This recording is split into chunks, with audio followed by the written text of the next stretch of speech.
Welcome, ladies and gentlemen, to another extravagant episode of the In for the Dead podcast. In today's episode, I had the honor of speaking to a car guru, a former car salesman, a car enthusiast, and a certified auto technician. And let's not just limit him to working on vehicles. I've seen him work on military tanks such as the M1A1 Abrams for the United States Marine Corps and the military tow and recovery vehicle known as the M88A2 Hercules.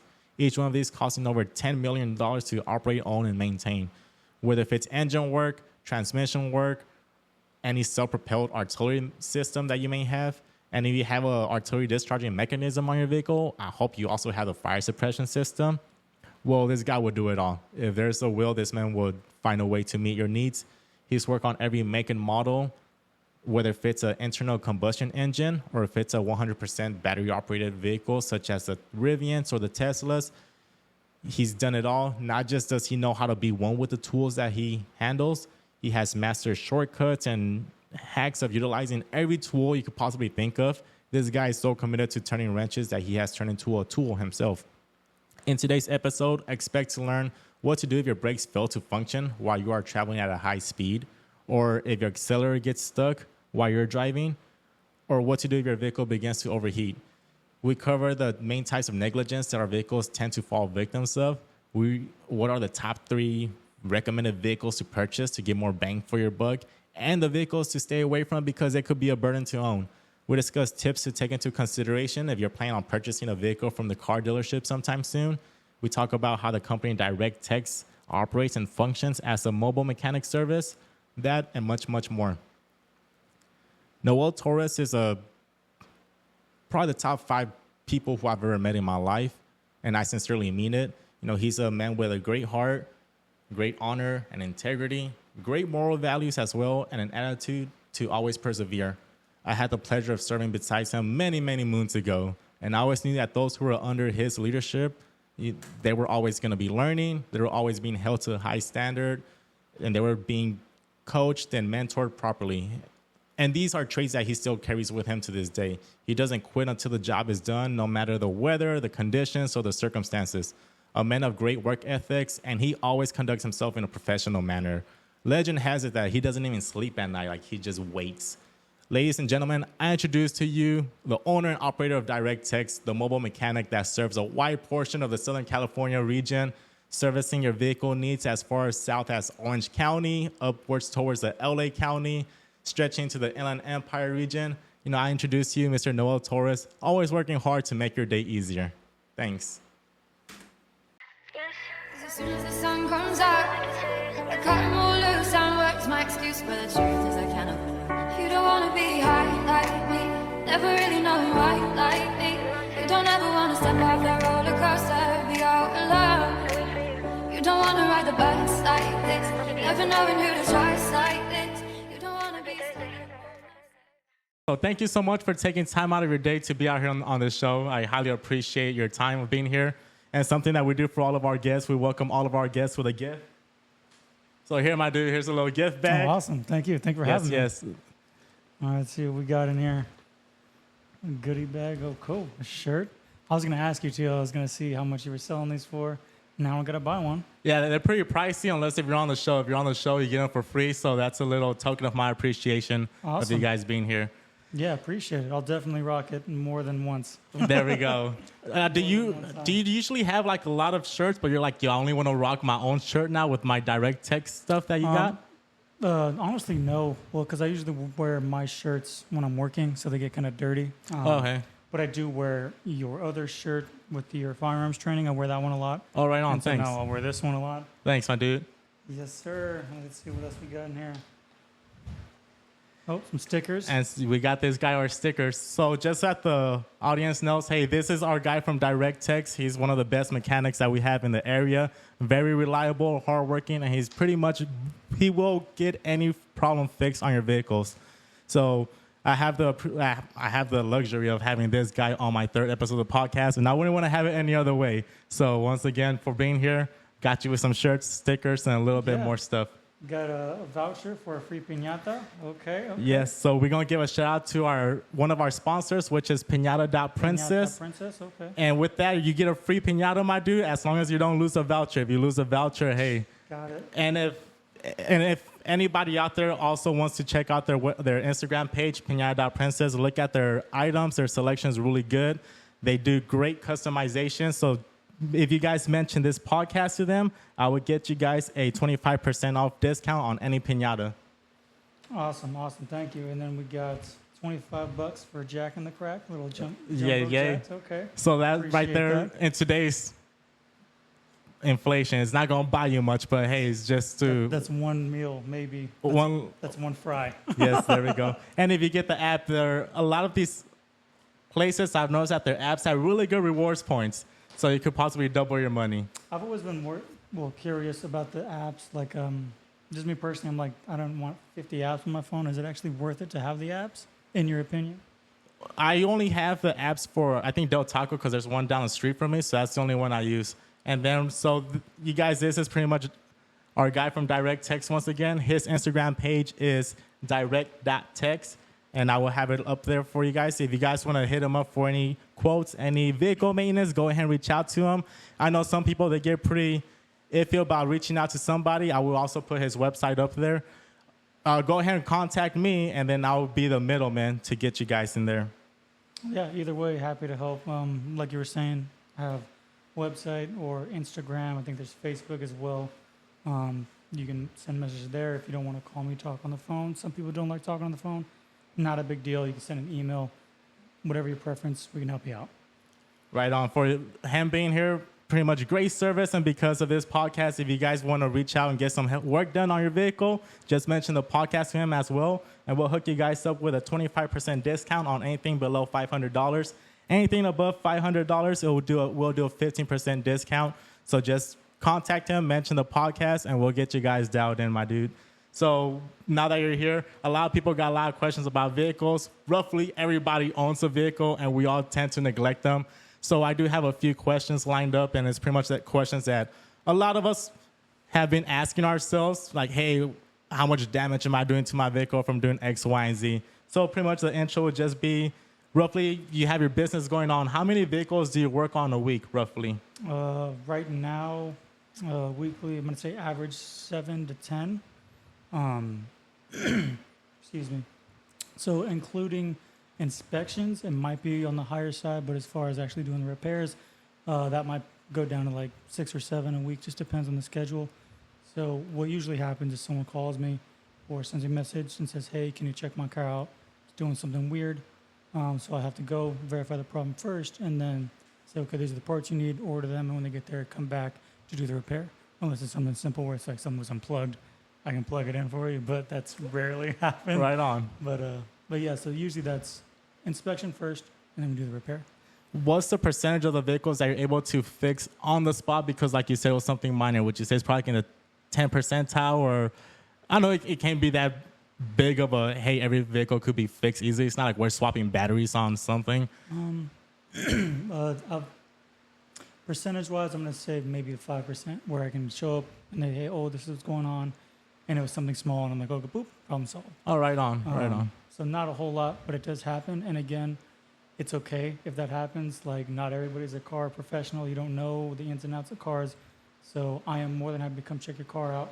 If it's something simple like that where I didn't have to do much work, I have no problem just fixing it, sending you on your way. No charge. It's not a big deal to me. Nice. That's what's up. Yeah. That's very generous of you. I know one thing that usually kicks our butt that we're not aware about is fuses. You know, a fuse goes off and we think it's going to be something big, something horribly wrong. Being a former mechanic myself for tanks, I've noticed that, hey, the first thing we always do, or fixing any vehicle, we go and check the fuses before we advance to something else. So that's just a little something to keep in our pocket, right? Yeah, keep it simple, hun, before you start digging into the meat and potatoes, yeah. Right now I have a lot of friends that are in the market looking for new cars because they're graduating or they're going to start moving to another state for different professions and stuff like that. What would you say are some of the best vehicles that a person could purchase, which will be vehicles that are good for fuel efficiency, not that expensive, and super reliable? What would you say are some of the top 3 vehicles that somebody could buy? Okay, so this is going to be something that's a personal preference and it's going to be opinion-based, mixed with some facts, since I have worked on a lot of cars. But if I were to recommend vehicles to somebody, whether it be a first car or something they need to last a while, or they want something, again, good fuel economy, not a whole lot of maintenance and upkeep, I would say you have to go Toyota be number one. Like Right on. Toyota's number one, and then a close second would probably be Honda. As for a third, I don't think I have one that jumps up, but definitely those two would be a for sure buy. I've noticed that the Corollas and the Camrys tend to always be on the road, and people tend to buy them because I'm pretty sure price is something really good, fuel efficiency is top notch, and reliability is always there. So I've noticed those two are up there. How about the Tacomas, which is the Toyota Tacomas, pretty up there too? Again, in my opinion, the older ones, the Tacomas, yes, they are definitely a great truck. The Tacoma, the Tundra. I don't know too much about the newer ones now because they did change the engines. They're no longer doing V6s. Now they have 4 cylinders with a turbo. So I don't know about the longevity the turbos are putting in there yet. There are many cars on the road that do run turbos, so I'm not trying to say there's anything wrong with them, but we just don't know what that's going to do to maintenance in the long run. All right. That's what's up. Let's get a little controversial. Let's start bashing some names. Let's bash some names. Professionally. This is just opinions, our opinions, you guys. What are some of the worst vehicles that somebody could buy? Maybe because the price is pretty high, to repair them is pretty expensive, and they're not that reliable. Maybe recalls could be a thing too. Oh, so in my opinion, one of the first car brands that come to mind would be BMW. So BMWs, unfortunately, they're in the shop all the time. They are great cars and they're running right, but their parts are expensive, and there's a lot of nuance in them. So with that, things break. A lot of the plastic pieces break. They have a lot of coolant issues. So that is one thing I would definitely stay away from unless you're prepared to pay the cost that comes with owning them. With Mercedes, they're not in the shop as much, but again, German vehicle, parts are expensive. And then I think number 3 would be Audi.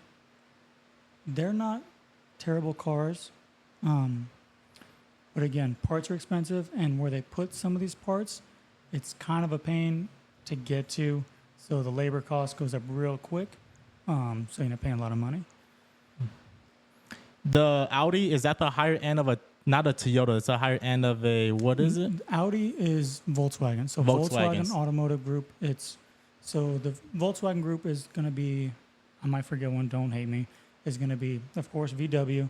You have Audi, and then you have, I think, Porsche is also in the Volkswagen Group. And there's a couple others I'm forgetting, but I digress. And then Acura is a higher end class of Toyota? Oh, no, that's Honda. Honda. So Honda owns Acura. Oh, okay. Right on. They're partners or some sort of like that. I think BMW, I've read this many years ago. There was one vehicle that did not have a check oil. What do you the dipstick? A dipstick, yes, to check the oil. So to me, the fact that BMW was the only vehicle that released, and I forgot what series it is. It's going to be right here on the picture, you guys. But yeah, BMW released a vehicle that does not have a dipstick to check the oil, which the only vehicle to do that is kind of like, if every vehicle does it, why would you go against the grain and kind of like do something different, right? So I always thought that was pretty interesting. And I always had the misconception too that BMWs were more expensive to repair because you had to have special tools to work on a lot of BMWs. Is that necessarily the thing, or is that not? By special tools, I'm not even sure exactly. I'm not the mechanic, so that's why I'm asking. I'm asking the questions for the viewers, my dude. Yeah, so to go off what you were saying, there are special tools needed for a lot of the German cars or European cars. So most folks that work on vehicles or you tinker around at home, you're used to just regular nuts and bolts, like your half-inch and or metrics, there's anywho. So most people are used to just regular nuts and bolts. European vehicles, they utilize a lot of what's called e-Torx or Torx bits. So it's a completely different design. If you don't have the right sockets or those little bits, you can't take off anything. So you need those, as well as Audi uses a lot of what's called triple square, sockets. So you need those to remove some of their stuff. And then to go back on your dipstick thing, it's not just BMW that has no dipstick, unfortunately. VW, some of their engines don't have a dipstick. Audi, some of them don't have a dipstick. Mercedes, some of them don't have a dipstick.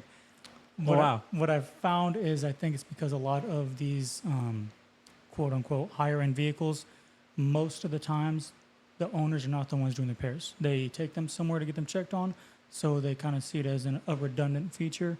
So I think that's why they're kind of pulling them. Still kind of sucks, and when we're working on them, because we would like to check to make sure the oil is fine, and we can no longer do that.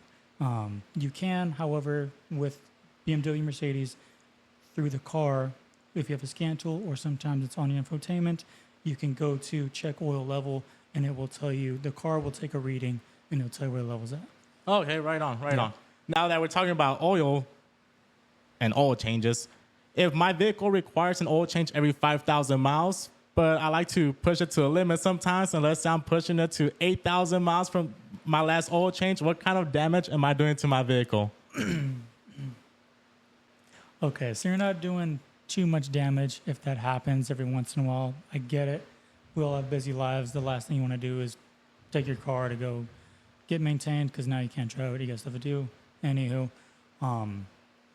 so 8,000 miles isn't too terrible. A lot of manufacturers do say you can wait till like 10,000 miles. I wouldn't wait that long. That's just to keep you under warranty. I would do the 5,000. You're not going to do too much damage to your engine until it gets older. So on a newer vehicle, everything's still, the tolerance are nice and tight. Everything's still kind of breaking in. Not a huge deal. But if as the engine starts getting some miles on it, starts getting a little older, that's when we're going to get more particulates running through your engine, which is going to start wearing down stuff quicker. It's not going to do anything catastrophic right away, but it will just, you decrease the longevity of your engine if you do too many prolonged oil changes. Okay, right on. And I've seen videos of oil where it comes out very, very thick. What kind of neglect took place here? Now, if this was like a 5,000 mile oil change, service required or recommended, do you think they probably pushed it to like 30,000 miles, or is it contaminated with another fluid in the engine block? So usually when you see the videos and it's coming out all sludgy, normally they haven't changed the oil in a very, very long time, probably upwards of that like 20, 30,000 mile mark. Nice. It's it's not. But so what happens pretty much is eventually there's a bunch of additives in that oil, but will break down over time, and it's picking up, nonsense in the engine. So if you're not changing it, it's just going to get thicker and thicker and thicker and thicker and filled with nonsense. So some people, if they're adding oil, it at least will have some lubrication, but that's kind of what you're seeing where it starts to get sludgy. But yeah, so don't wait 20,000 miles to do an oil change. All right. Well, talking about like car negligence, I'm gonna stick to that topic because I do a lot of it myself too. So sometimes I'm pretty curious. Tire rotations. We're supposed to be doing them roughly every oil change service, every other oil change service. Something like that. Most manufacturers do recommend either every oil change or every other oil change. It's not too big a deal nowadays. But yeah, at least once a year, if you're driving a lot, it just will increase the life of your tires. And we all know tires are not cheap. So if we can get the most mileage out of them that we can, that helps your wallet. But I mean, if you never rotate them, it's not going to kill your car. You just won't get the longevity that you would have if you rotate them properly. All right, because I know that my vehicles in the past summer were like front wheel drive. So I figured, hey, my front tires, they got too many plugs in them because at my job site, I get a lot of nails. So I am repairing them with a plug, sometimes on the sidewall too. Hey, don't crucify me for this, but yes, sometimes. So if my front tires have a lot of plugs, I used to just kick those tires to the back because it's like, hey, front wheel drive or front wheel drive, you want to have that traction. So that's a little guilty thing that I had in my I was going to take it to a grave with me, but hey, I want the viewers to learn from my mistakes, and I want them to learn, especially because we have you here right now. Yeah, okay. So tire plugs. If I have, actually one of my tires right now has 3 of them. But hey, it's been like 2 years though, so I'm chilling with it. But what's your opinion on these tire plugs or patches too? I think they're on 2 different spectrums, so let's just cover them if you don't mind. Tire plugs or those patches, they're a temporary repair. It's not. I mean, if it's lasted this long, good for you. That saves you money, of course. But it would be better if you got them. You take them to a tire shop, have them put a professional plug in there, just because they may hold up a little better. Again, nothing wrong with using those plugs that you can get from, Walmart or any auto store like that. typically you're only supposed to have one in each tire before they're deemed bad. And if they're in the sidewall, you just need a tire. You're not supposed to plug if it's in the sidewall. So if it's, I would not recommend. I would say change those tires out. But again, that's your car. If it's been holding up, then I guess you're rolling the dice. But Thanks, my dude. So right here is going to be a picture, you guys, of the, hey, if you have some sort of damage on this side of the tire or within this spectrum, let's just go ahead and swap out this tire because it's a no-go. Don't do what I did and try to put plugs in the sidewall. Somehow it worked, but I wouldn't recommend it, and I wouldn't do it again because I have my dude right here notifying me to not do that. Aside from neglecting my tires, to be honest, dude, sometimes I've been neglecting my transmission as well. I've owned maybe over 9 through 11 vehicles in my whole life, and I've only done one transmission fluid change, my dude. What damage am I causing to my vehicle if I've hit over, I think most of transmission fluids don't need to be done within 100,000 miles, if I'm not mistaken. Now, let's say I'm pushing 175,000 miles on my vehicle without changing the transmission fluid. What damages am I causing to my vehicle? okay, so to try to not make it too technical so people understand is after a while, your transmission does break down. And so that oil catches all that, residual. There's stuff in the oil that you don't want to be in there. You drain that out, you put fresh oil in and keep everything running nice and smooth, just like engine oil. Usually, manufacturers recommend change it at 60,000 or somewhere around there. Unless it's a CVT transmission. A lot of cars now have CVTs because you get better gas mileage, supposedly. But they will go to about 100,000 miles before they change it. So if you wait 100,000 miles, not a big deal. Now, if you're going 170,000 miles, like you just said, and it's still running, then you're doing great. Don't touch it, because if you do change the fluid now, there's so much particulates in that fluid that all that dirtiness is essentially keeping the transmission alive. So if you were to drain it at like 150, 170, it might actually cause you more problems because now it doesn't have that extra grit to kind of keep things going. And now it's going to start slipping, and now you might need a new transmission or a rebuild, and you might have just killed it. But again, if you got 170 and you have no issues, then I'd say, All right. you're doing okay. And I have heard that thing in the past too. Hey, if you've gone so long without changing transmission fluid, don't bother changing it right now because you are going to cause more of an issue to your transmission. All right. It didn't make sense at first, but now that you're saying, hey, all that dirt's keeping it together now. So if you disturb its environment, now you're going to have chaos. All right. So at that point, I should just place in my order for a new transmission. All right. I'll get with you. I'll place my order work request on that here pretty soon. Yep. Now, back to the oil changes. Now, sometimes the oil has different words on it, or numbers, I should say, like 0W10 or 5W35. Now, under what circumstances, if I accidentally put the wrong one in my vehicle, what kind of problems am I bringing to myself?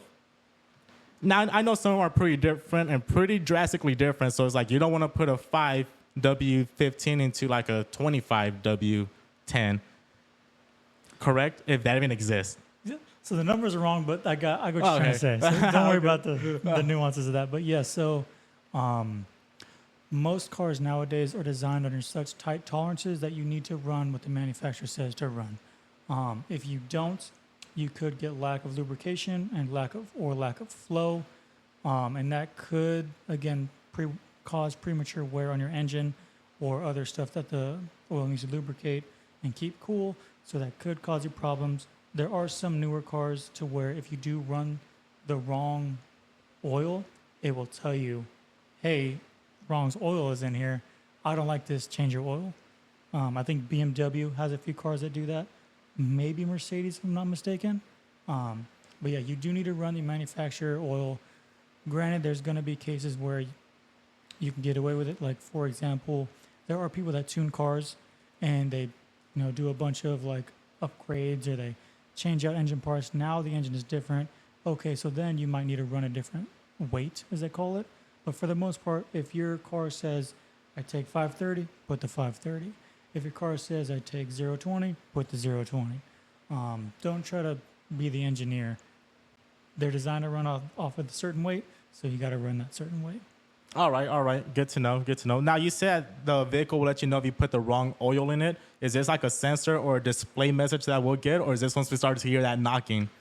So if you hear a knocking, yeah, it's a bad day. Oh, okay. Man. But so I don't exactly know how.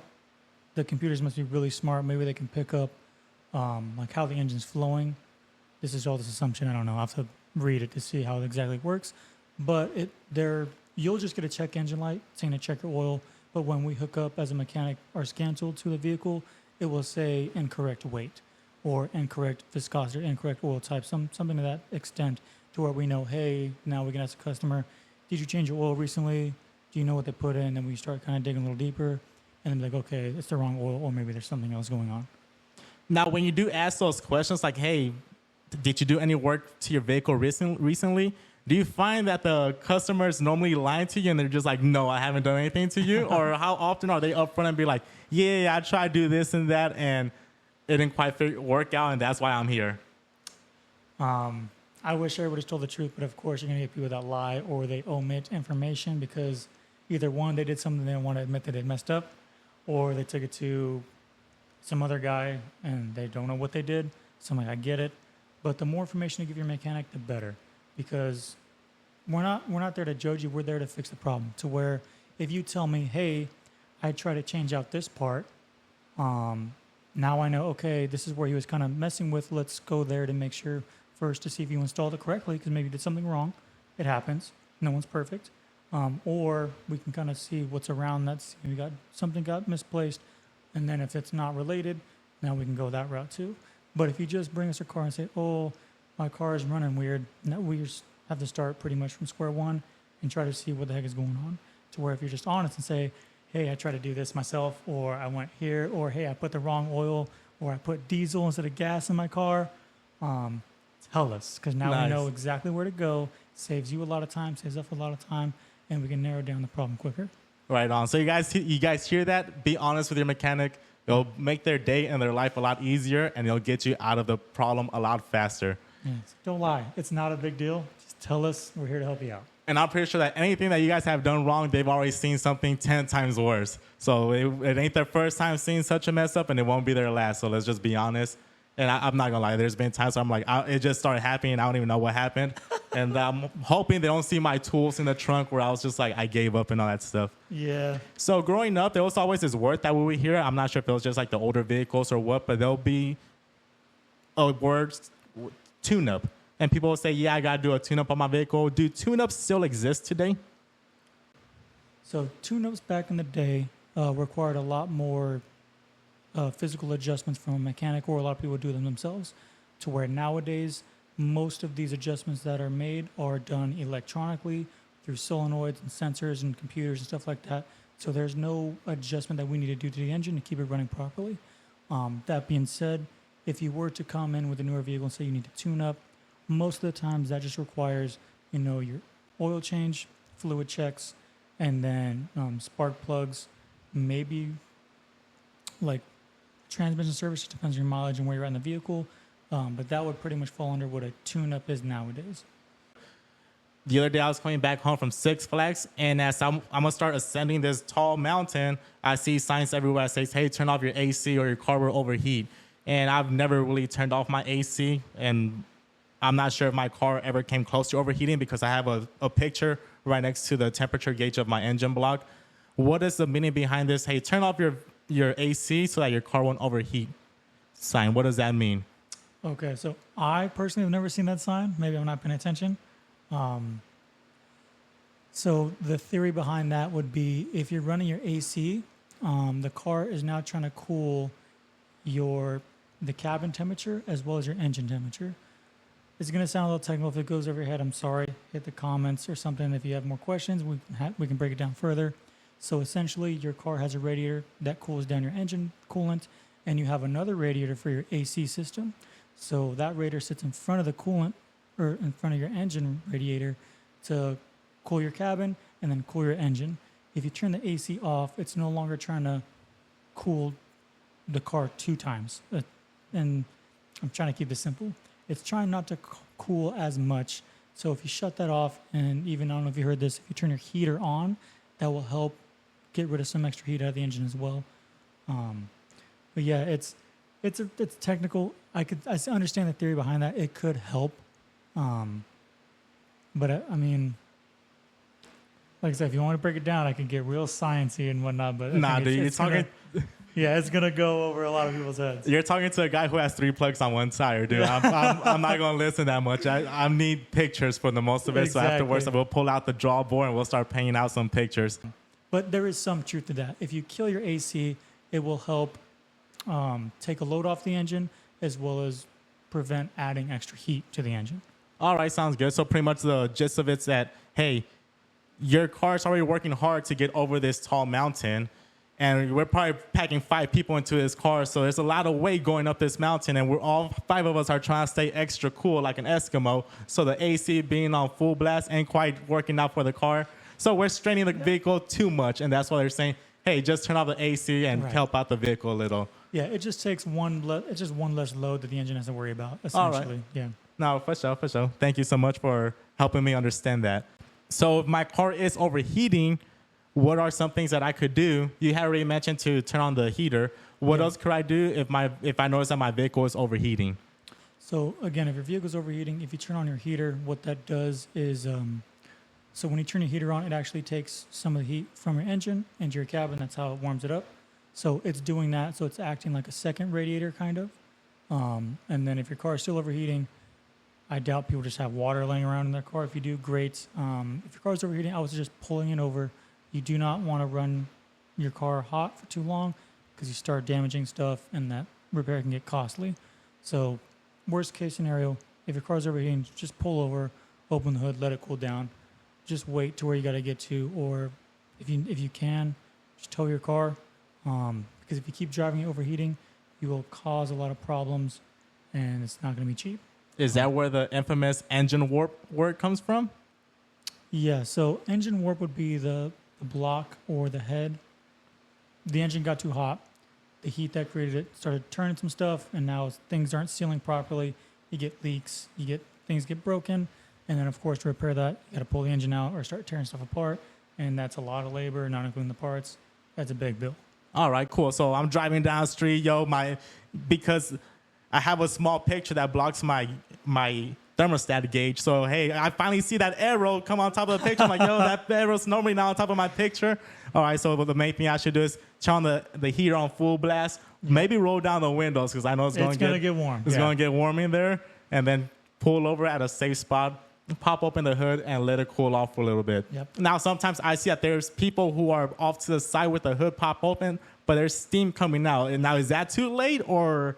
So we don't know what they did and why it's steaming. If you see steam, it could be an issue. More than likely, if it's just steam, something might have blew, maybe a radiator hose that has coolant in it, or a water pump blew, and now that hot liquid or that hot coolant is on a hot engine, and so that's causing that smoke. Okay. Or maybe they try to open something up and made a mess and burned themselves. I don't know. Or maybe they try to pour water on it, and that water is creating steam. But again, it's not a good sign. So maybe get your car towed if that happens. Okay. Now, I'm not the smartest person, but there is one thing that I do know is to not open your radiator cap when the engine is hot, right? 100%. You will burn yourself. So most engines run at about, I think this is an average, about 200 degrees Fahrenheit. I can't touch that. I'm pretty sure that's a little too hot for my hands to handle, even though I'm a mechanic, I work with them all the time. Yeah, don't touch your cooling system if it's hot. You're going to burn yourself. Good third degree, possibly worse burns. If that gets in your eyes, no, it's a bad day. Just if it's hot, let it cool down before you work on your car. All right, so you guys heard that. Your car's overheating, you pull it over, do not open the thermostat cap because everything inside of there is under a lot of pressure, it's really hot, and it's gonna be a painful day. So I got a bad day. Yeah. I got that one jotted down. So you said, hey, if it's overheating, put water or some fluid in there, antifreeze. Yes. This is going straight into the reservoir, right? Not into the radiator, correct? Yes. So if it's empty, add fluid. If that's why you're overheating, definitely. If you're running, if it's low, add some water. If you have antifreeze, great, put that in there. Just make sure it's the right kind. And that it's going to be a lot cooler than what is already in the engine. that should help out a little bit. Unless you're leaking and it just leaks on the ground, then you might have a bigger problem. But yes, definitely make sure your fluids are topped off, especially if you said you're going to do a big trip like that. It's a good idea to either hire a mechanic or you can give me a call. I can check out your car before you make that trip, and then we make sure you're safe to get where you're going. Nice. Look at that. My dude's over here willing to work extra hard during the summer to check out your vehicles to make sure that your summer trip is not a summer nightmare. So if anything, any doubts, just go ahead and contact them, and he'll get you guys dialed in and get you guys onto a safer trip. I'm showing a picture right now as to where the radiator reservoir is and where the radiator cap is. So keep in mind, we only want to put fluid in the radiator reservoir if our vehicle is pretty hot. What's the difference between putting just water or antifreeze into my radiator? So water is not going to hurt anything. It's definitely better than nothing. Okay. Antifreeze is better only because it has a lot of additives in there to prevent water will boil at a certain temperature, so it can't withstand as much heat. Coolant will have additives to make sure it can get a lot hotter before it starts boiling, as well as it has a lot of erosion inhibitors. It's formulated differently than just plain water. As also plain water will cause rust to where antifreeze will not. Okay, so water, and I'm pretty sure it's probably distilled water, like bottled water that we want to use in comparison to water from the water hose. It's a temporary solution, but if it's going to be something that we want for the long run, we want to use the proper antifreeze. Yes. Right on. Now, let's say that I'm coming down from this mountain that I was ascending, and all of a sudden my brakes start to give out, and I'm noticing that, hey, my vehicle doesn't have any brakes right now. Maybe I probably let them get too hot and they're not catching properly. What are some things that I could do if I'm driving down the street and my brakes start to fail? How do you think I should handle the situation? That is a very scary situation to be in. I have actually been in that situation once. I wasn't on the freeway, I wasn't on a hill, but I did lose brakes one time in a truck I had. So what you should do is, if you can, put your car into neutral. So if you're on a hill, of course, gravity's going to do what it does. But for the most part, if you put your car in neutral, it can no longer speed up, and eventually inertia will slow your car down. So you do that if you can. If you have a hand or a manual hand brake or a foot brake, start to utilize that. Don't lock it all the way down, but try to gradually, either pull your handbrake up a little bit or press your foot on that e-brake, that is some braking to where it will start to slow your vehicle down a little bit. And then again, try to get over to the side of the road, put your hazards on, let everybody know there's an issue. If you get into the gravel or where the side of the road is, if you can do so safely, that extra friction will slow you down a little bit too. Again, worst case scenario, that's very scary to be in. Other than that, though, there's not a whole lot you can do, just to be real with you. So if you're on a hill, gravity's going to do what it does. I hope that never happens to anybody. But yeah, those are some of the things you could do that could help. You may not be able to stop in the most safe way, but it's something. All right. Well, thanks for that. So pretty much, hey, if I'm driving down the highway or down the street and I notice that my brakes fail, put it into neutral. And if I have one of those handbrakes that I could gently start to engage, do so, but not too rapidly. Right. If I have the foot one, I notice that some of those, they don't have that much slack. They tend to engage a lot faster. Now, if I have a fancy car right now, so mine's is a push of a button type of a parking brake. So right there, I'm a little screwed. It's not going to work. Yeah. Okay. It may not even let you engage it because you're not stopped. So that's not an option. So cool. Slap the vehicle into neutral. Let the momentum die down a little, and then get onto the side, but not when I'm going too fast, right? Because I think that's when people tend to lose control. They're driving on the dirt side, and hey, it's real bumpy and uneven. They lose control. That could be pretty bad. A method that I always took into consideration was maybe if I roll all the windows down, I create a drag into my vehicle, and maybe that could kind of help me out, right? It could. I definitely see the logic behind that. The aerodynamics of the vehicle are now being hindered, so that's extra, I guess. Yeah, that might work. Try it. Let me know how that goes for you. Well, I hope I don't have to try it. I hope you don't have to try it, but... And if you guys ever notice as you're driving, if you're doing your road trips, you're going to see that there's some there's what truck off ramps, not off ramps, but I forgot what's the exact term for it. But it's that trucks, semi trucks, they use their brakes a lot, so their brakes they tend to get real hot and they don't engage anymore. So you have the truck runaway ramps. That's what you have. So Yes. It looks like they're mostly at the bottom of a slope, and it's just off to the shoulder, and you start to see a lot of loose sand and gravel. So pretty much it's a runaway ramp for a truck. So a truck would just tend to go up there. Right here I have a picture, and the truck would go up there, and eventually there's a lot of loose material right there it'll pretty much slow them down drastically. But yes, that is also an option to utilize. Is utilize that truck ramp, or they said the runaway ramp. I think that's exactly what they're Yes. called. Is to prevent vehicles, big trucks, from plowing down people if they lose their brakes. That's 60-ton truck is going to do some damage. Yeah, definitely utilize that. Don't know if they fine you. I might have to look that up because it's a safety thing, so they shouldn't. If you're parked there and you don't need to be, I think that might be where they may write you a ticket or something like that, to where if someone needed to utilize it, you're now causing, a danger or a hazard. So my brakes were working really good. They got really down to real close to the metal, so I swapped them out as we should before they started to make a metal-to-metal contact, as you've mentioned to me in the past. When I got the new brakes installed, I noticed that they started screeching, and they were brand new, but they were screeching. Is this normal? Okay, so that can be normal. I don't want to say it's preferred or desirable, but there are different manufacturers who make a lot of different brake pads. Some manufacturers will use materials that are harder than others. The harder the material or the cheaper the material, they usually kind of go hand in hand. Can be noisier than an OEM manufacturer or a higher grade brake pad.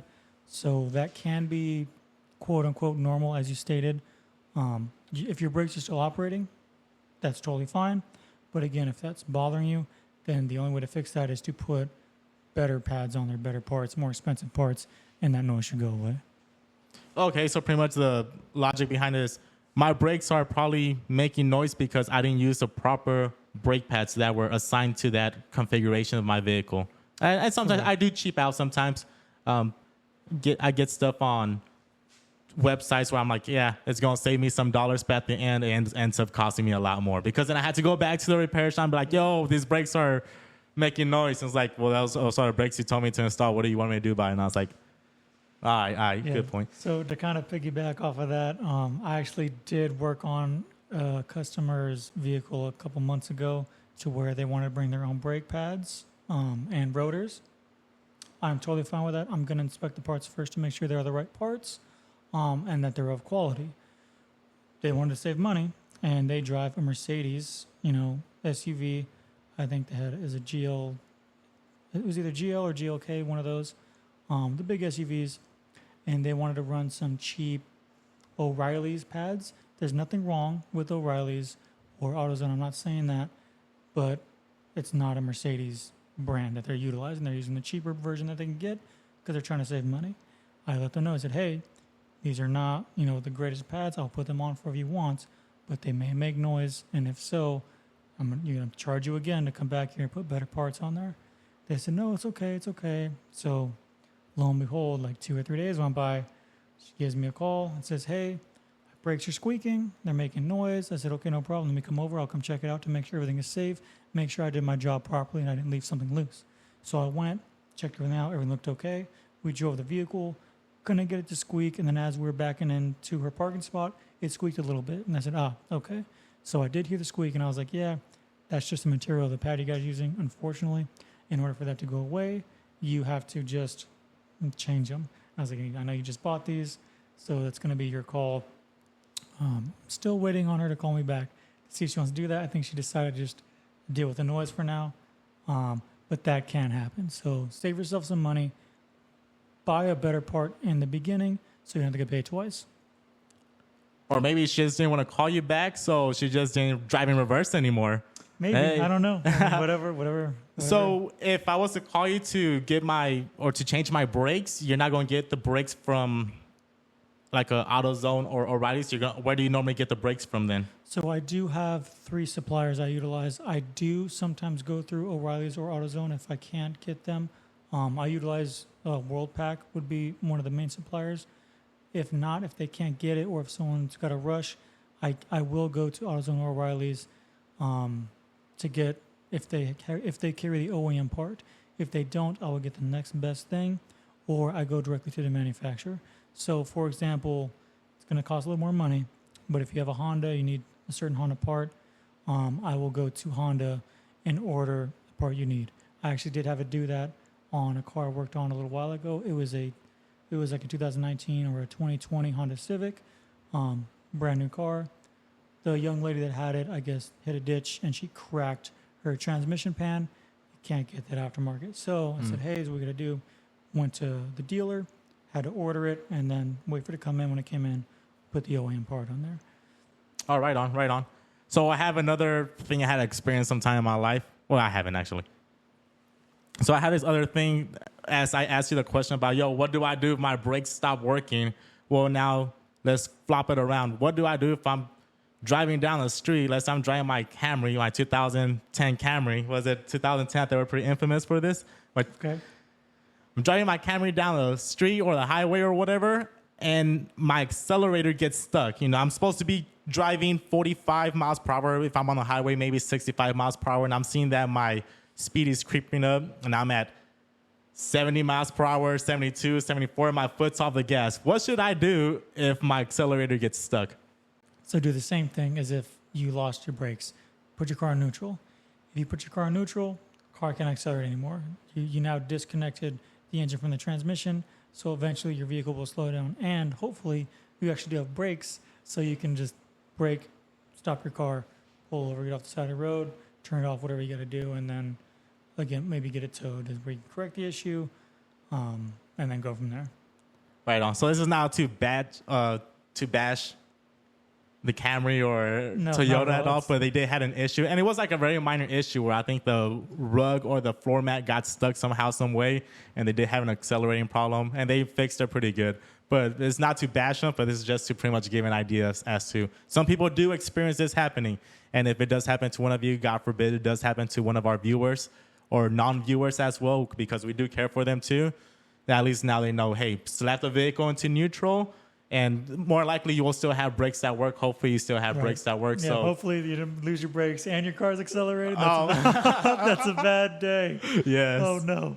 Yeah, so if that happens, slap it into neutral, use the brakes, maybe get down, inspect the vehicle, make sure everything's still fine, check the carpet for sure, or the rug, I should say, or the floor mat, make sure it didn't get stuck, or make sure if you feel comfortable driving it afterwards, we'll do so.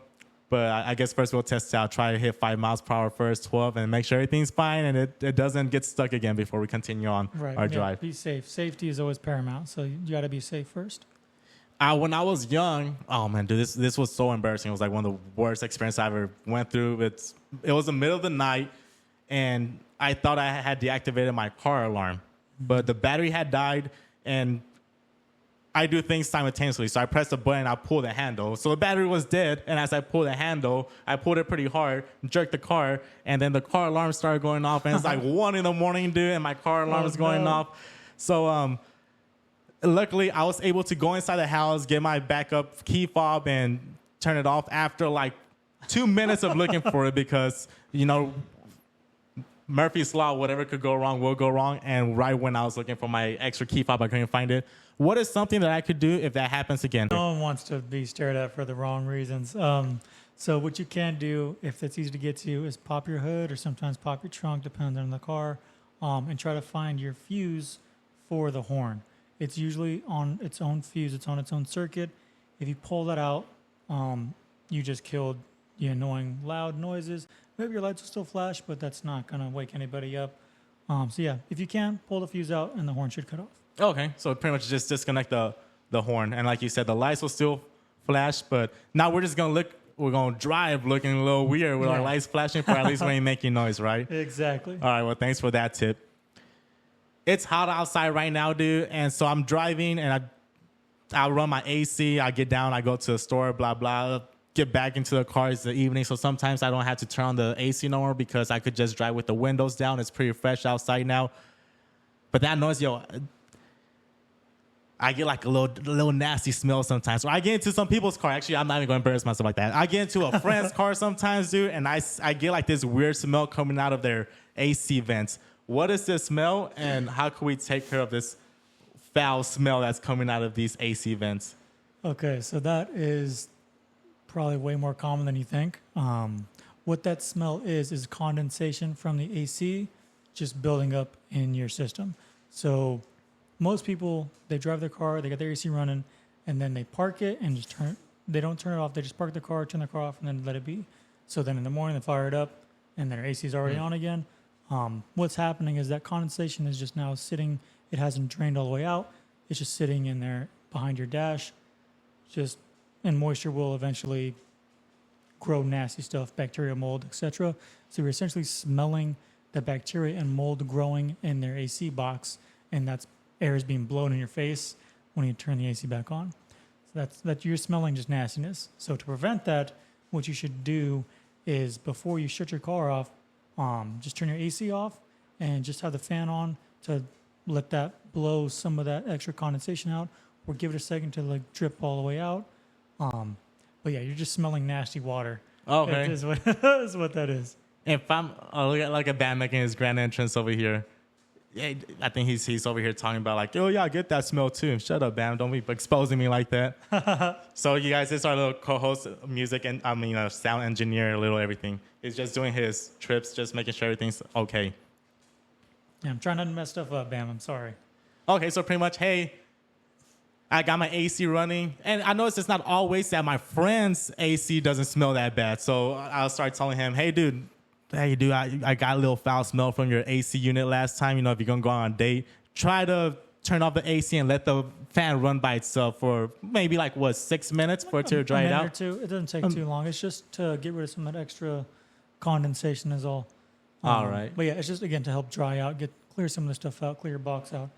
That's all. It's just nasty water.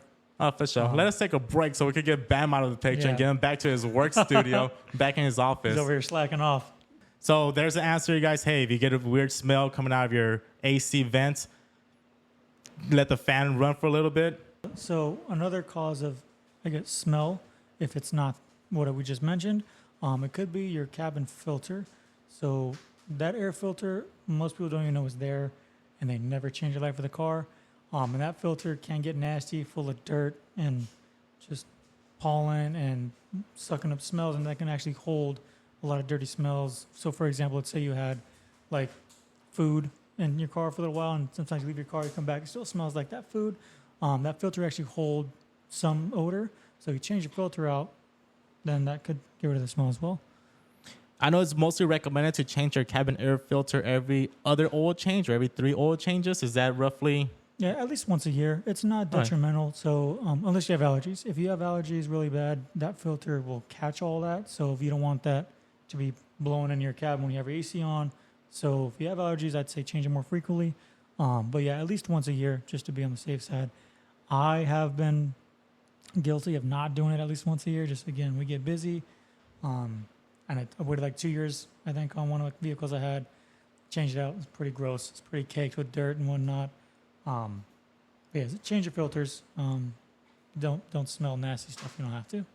And this cabin air filter is located behind the glove compartment, guys. So pretty much open your glove compartment, take out all that clutter, all them jack-in-the-box napkins and all your letters and your registration, put it on the ground, and your glove compartment should pop open. And I'll show you guys here in the picture. Pop it open behind the glove compartment. You guys will have a little door. Pop that door open, and then you just pull out the filter that's inside. And that's pretty much our cabin air filter. Now, speaking about the air filters, I've always heard that most people, this is pretty nasty, but hey, this is something that we should address too, especially if you have a vehicle that you have not moved in a while. So I've noticed that a lot of people, they have mice? Mooses. That's what. They have mouses. They have mice that tend to live inside of their engine compartment block, and most of the time it's inside the air filter. So not the cabin air filter, but the other air filter that pretty much feeds air into your engine block. Why do mice tend to want to nest inside of that air filter box? Yeah, okay, so you do get mice, rats, squirrels, any sort of rodents. They will get into your engine bay. They do like the box.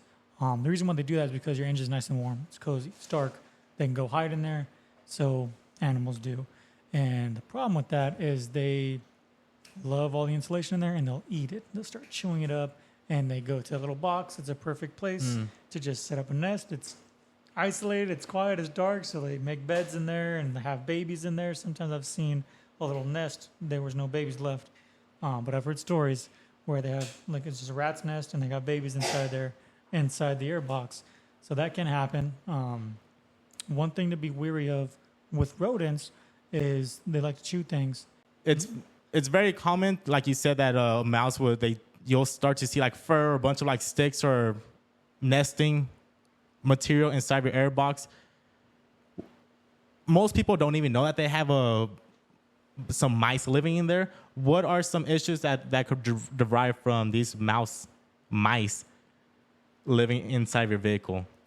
So a lot of these mice and rodents, they like to chew things, and for some reason they love to chew wires. So, and of course, if you have a chewed wire somewhere that you can't see, it's going to cause a bunch of weird issues in your car that you don't know. So it could be something simple like, oh, hey, my windshield wiper won't work. I can't spray any fluid. Or it could be something like, hey, my engine is misfiring because they cut one of the wires to one of your spark plugs or a fuel injector, and now it's not running right like it should.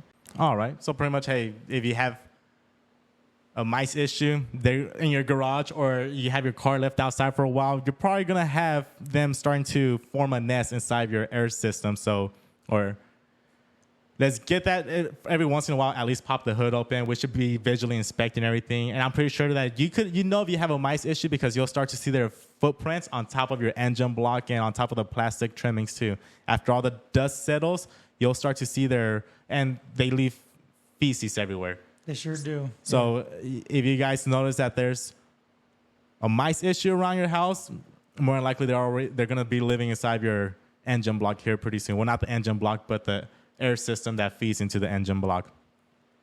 Now let's get into another controversial issue. This is pretty much one that I get attacked on a lot because I have electric vehicles that I own of my own. With the electric vehicle industry, is it just a political thing, or are they really as bad as people say that they are? What is your opinion about EVs, electrical vehicles? In my opinion, I think EVs they are a good alternative, but it's not the end-all, be-all solution to alternative fuels. There's a lot of other alternative fuels out there that can be utilized, but this is just the one that as a whole people decided to kind of dive all into, and that's what they're pushing. I don't agree with that, only because you have to charge your vehicle from where? You charge at your house, or you go to a charging station. And most of these stations are run off your local power plant, which is operating off of coal. So you're not really helping anything. We're not going green? You're really not. You're just not being the physical person to see that you're burning a pollutant. It's just being burnt elsewhere. So you think you're being green, when in reality you're just diverting where the pollution is going. Yeah. All right, right on.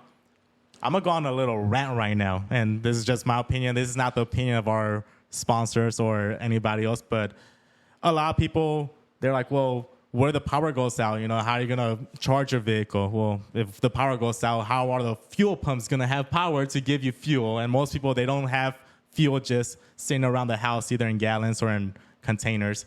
So to me, that's kind of like my little get back at you. Power's out. Hey, it's more of a bigger problem than what you guys think it is. And another way that I get attacked too. Well, what if the government or somebody just wants to shut down your vehicle? Well, keep in mind, a lot of people have OnStar on their vehicle. If they want to shut down my vehicle, what makes you think they won't shut down your vehicle? Because you have OnStar, they have the potentials to do so.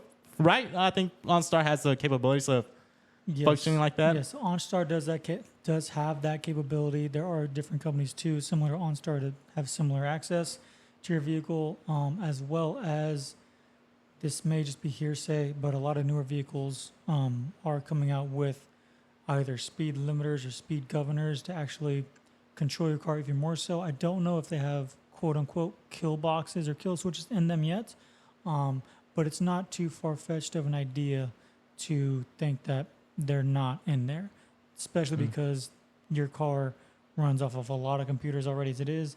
It's not that hard to tell the computer, yeah, just don't turn on, and then it won't. Right on. Yeah, and to continue on my rant, because we actually get a lot of backlash from it, and I'm cool with it too. Sometimes I'm in there kind of like crucifying other electric drivers too, but the cool thing about it is that you could have a generator too, but not many people have a generator, and sometimes the powers go out abruptly or just out of nowhere because of high winds. I could plug in all of my appliances to my vehicle, my refrigerator, and keep my food good for the next day or until the power comes back on. So I think that's a plus. However, I do not think that the electrical grid, is able to handle everybody's vehicle if everybody wants to go electric. So that is a downfall. I don't believe it's for everybody. I personally never really had to use charging stations. I've had electric vehicles for about 5 or 6 years, and I've only used charging stations maybe 4 times. 99% of that, it's charging here at my house, and it is a lot cheaper. So one of my trucks has a 350-mile range. For me to charge it, I get discounts from SoCal Edison too because of the fact that I went electric many moons ago.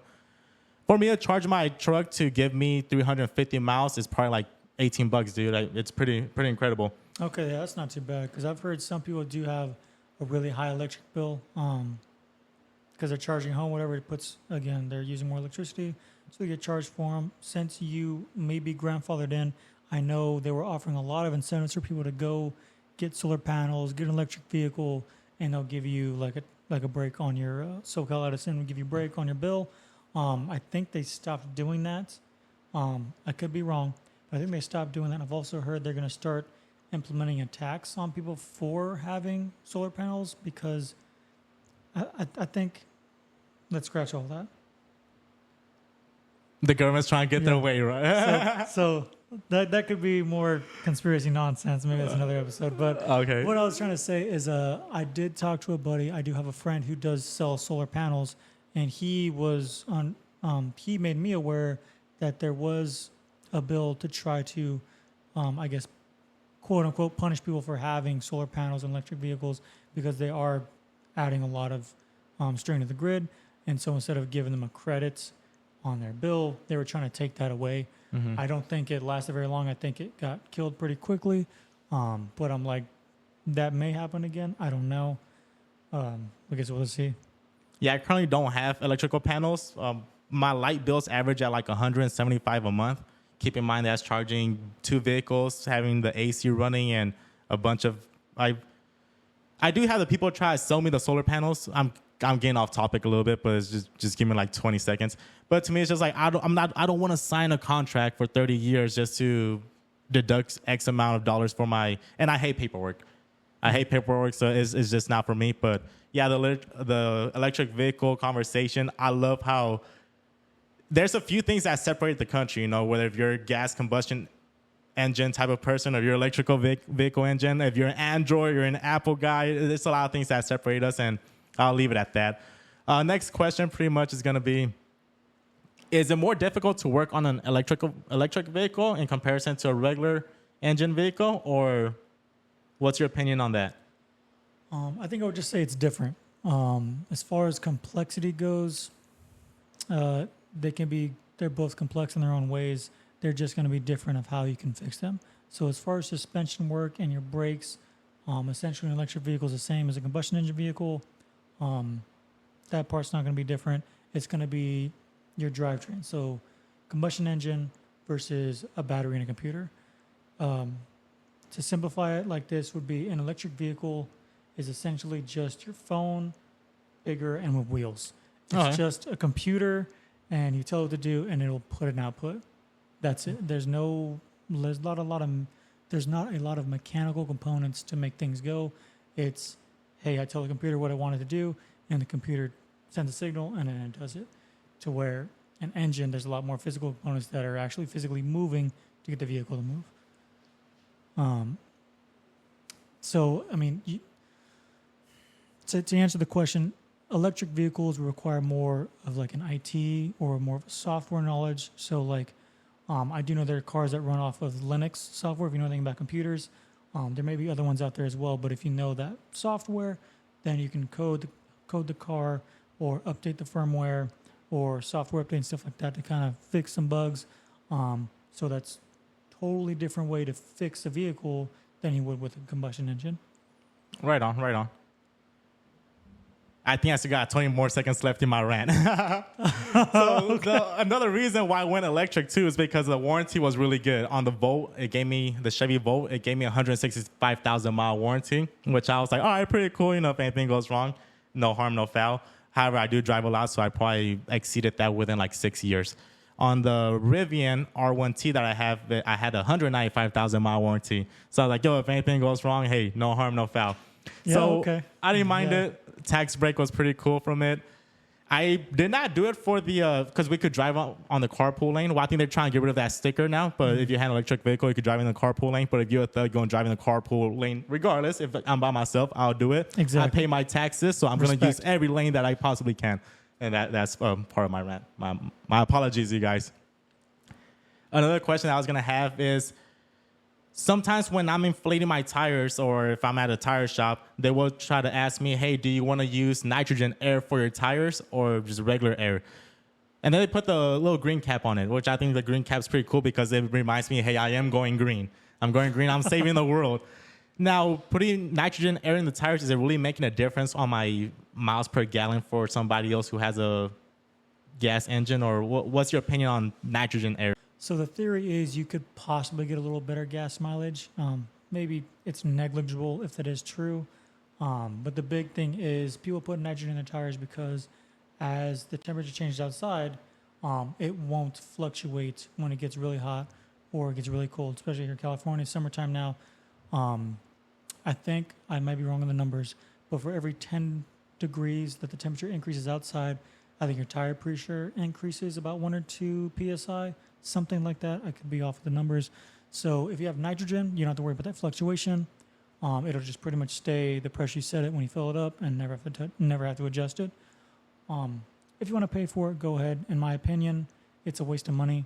It's not too much of a hassle to fill your airs up. It's not worth the money you spend. It's not too big a deal to go fill your air up when you need to or take some air out if you need to. Most shops will do this for free. Or like I said, you go to the gas station and you can utilize their air pumps for free and water pumps. You can check your tires there, or you can call me up. I'll come check your tires, adjust them if need be. And again, that's not really a charge. It's a safety thing. It's not too cumbersome, in my opinion. Nice. I like the little courtesy checkup. That's pretty generous of you. Now, so if I do have nitrogen air in my tires and I decide to put regular air, is it okay for me to mix them?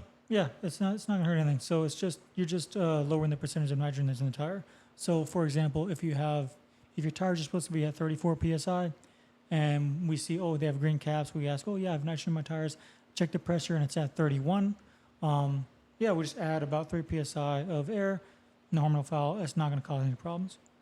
All right, sounds good.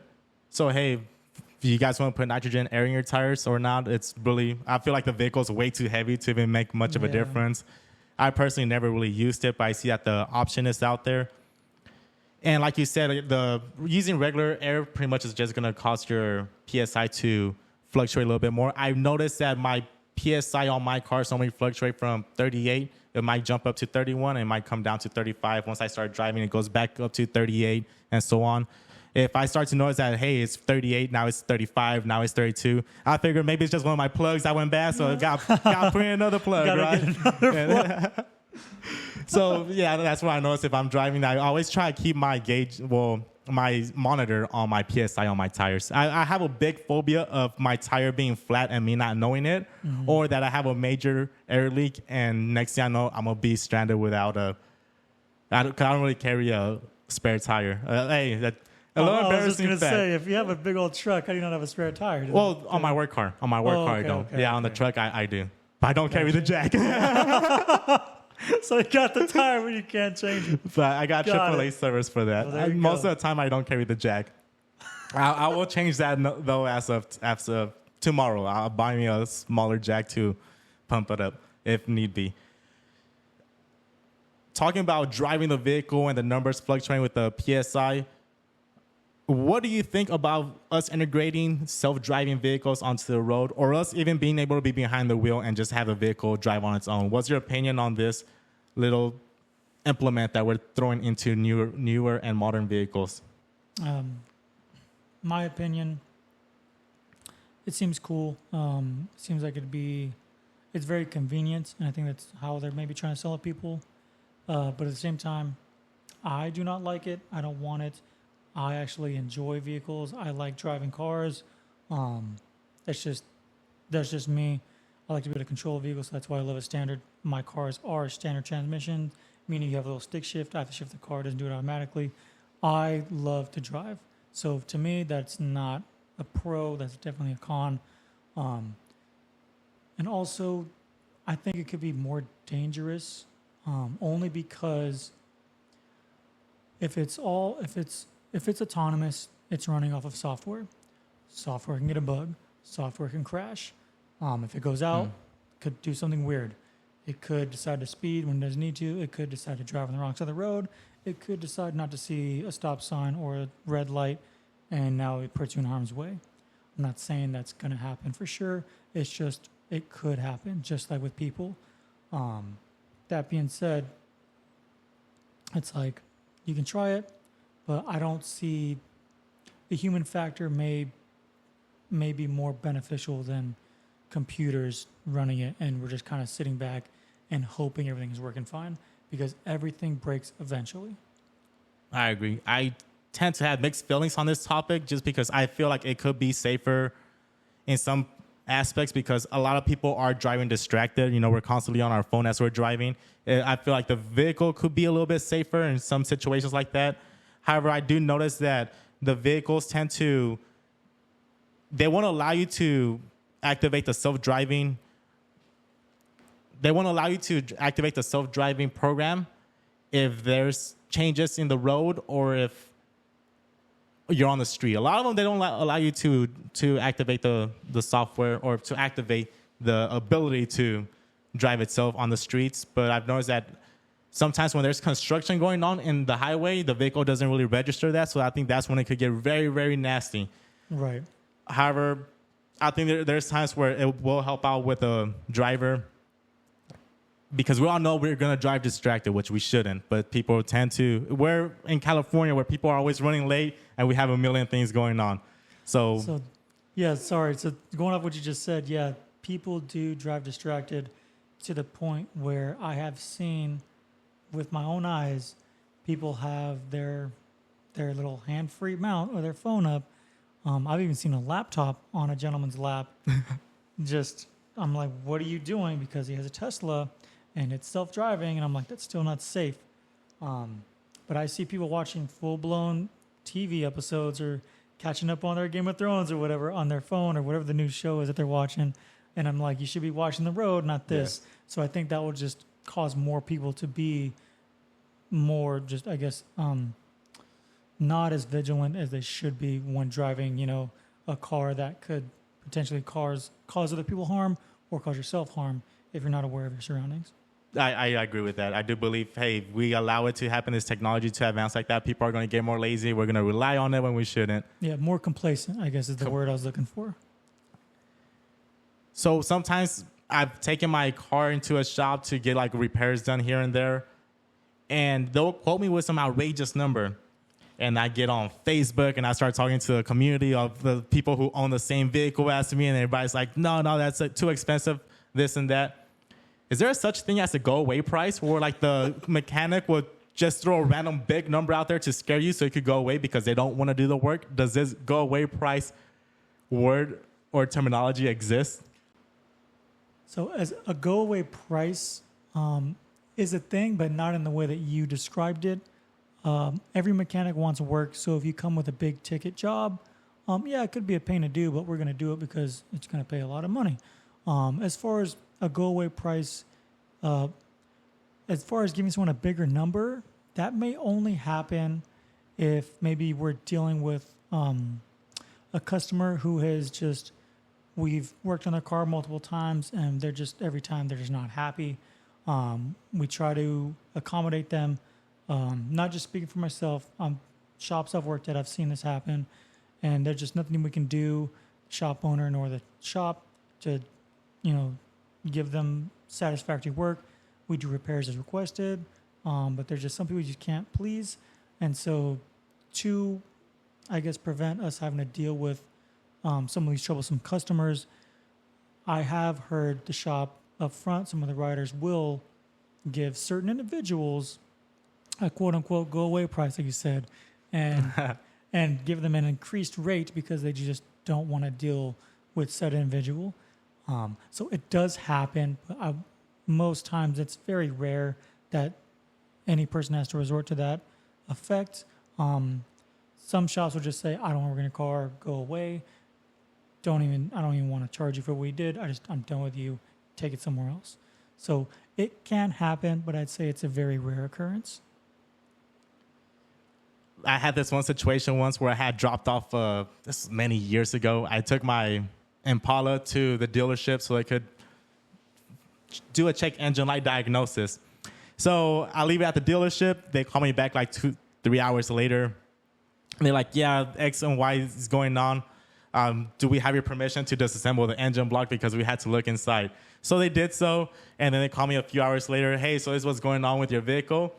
Would you like us to do the work? I forgot exactly what it was, but I was like, nah, it's fine. And I'm pretty sure that disappointed the dealership because I was like, no way did we just open his engine block for him to not want us to do the work, and now we're going to have to close it. So they called me back.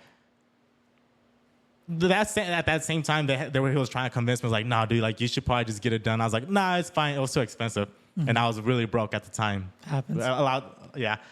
And so I was like, yeah, I know. And then we hung up, and he called me back, and he took away, like, $80 off the price. And this kind of told me, like, yo, these people are mad. So typically when a shop does that, you will have to pay for the teardown cost in case this happens. Say, hey, and they did the right thing. They called you saying, we need to tear your engine apart. And they probably said it's going to cost, a little bit more money to do that. And you said, okay. They tore it down. You saw the problem, said, yeah, it's too much. That's fine. Typically, they are covered because you will pay for the labor that they used to tear down the engine. But yeah, it is unfortunate they can't make more money off of whatever big repair was needed. So they're probably trying to keep that. But I mean, hey, it is what it is. Like sometimes life happens.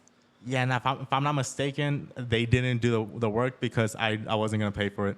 So speaking on that, what are some of the repairs that you least enjoy doing? Or just people in the mechanic field? I think it's going to vary from mechanic to mechanic. Depends on the car. But I personally, one job that sticks out to me would be oil pans on a lot of the BMWs. So their gaskets and their oil pans, they always leak. Again, kind of harping on BMW a little bit. But yeah, they always seem to fail or they leak. And to pull most of them, not all of them, to pull the oil pan off, you have to drop the whole subframe of the car. So it takes a long time to do. And then me being a mobile mechanic, I'm now on the ground doing all that on my back, trying to fiddle fart around underneath there, get everything loose. It's just a hassle. So like that is one thing that stands out that I don't like doing, but again, other people, think that's their bread and butter. But yeah, that's just one that kind of sticks out. All right. Now, what are some services that you most enjoy doing? Or is there really something that as a mechanic you enjoy doing? I love doing oil changes because it lets me know that the customer is taking care of their car. So I will do an oil change all day only because I know this person's on their stuff. They make sure their vehicle's staying upright, and I won't have to see it again to have them do some big work. So that is one. I do also like to do any repairs that are on, or not repairs, I would say maybe upgrades on my own vehicles.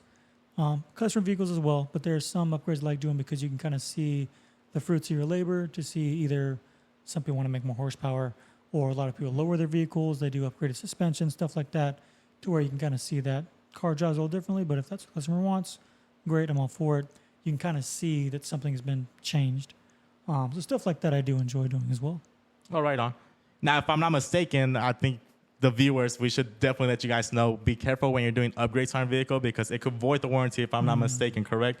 So if If you have a warranty and you want to keep that warranty, be mindful as to what changes you're doing to his vehicle. If not, it will void the warranty.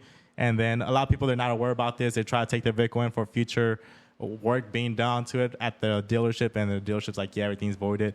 And I was just like, so just a heads up. So that's typically why people buy older cars and they mod them up the yin yang, but it's just because it's out of warranty, so you don't got to worry about that. But yeah, so definitely be cognizant of what you're doing in your vehicle if you're trying to keep it for a long time. And again, if you have questions, feel free to reach out, ask me. I will answer any questions you guys have. It does not bother me one bit. It's just helping you guys out. So now, what are like some of the top? I would probably say let's get the top three.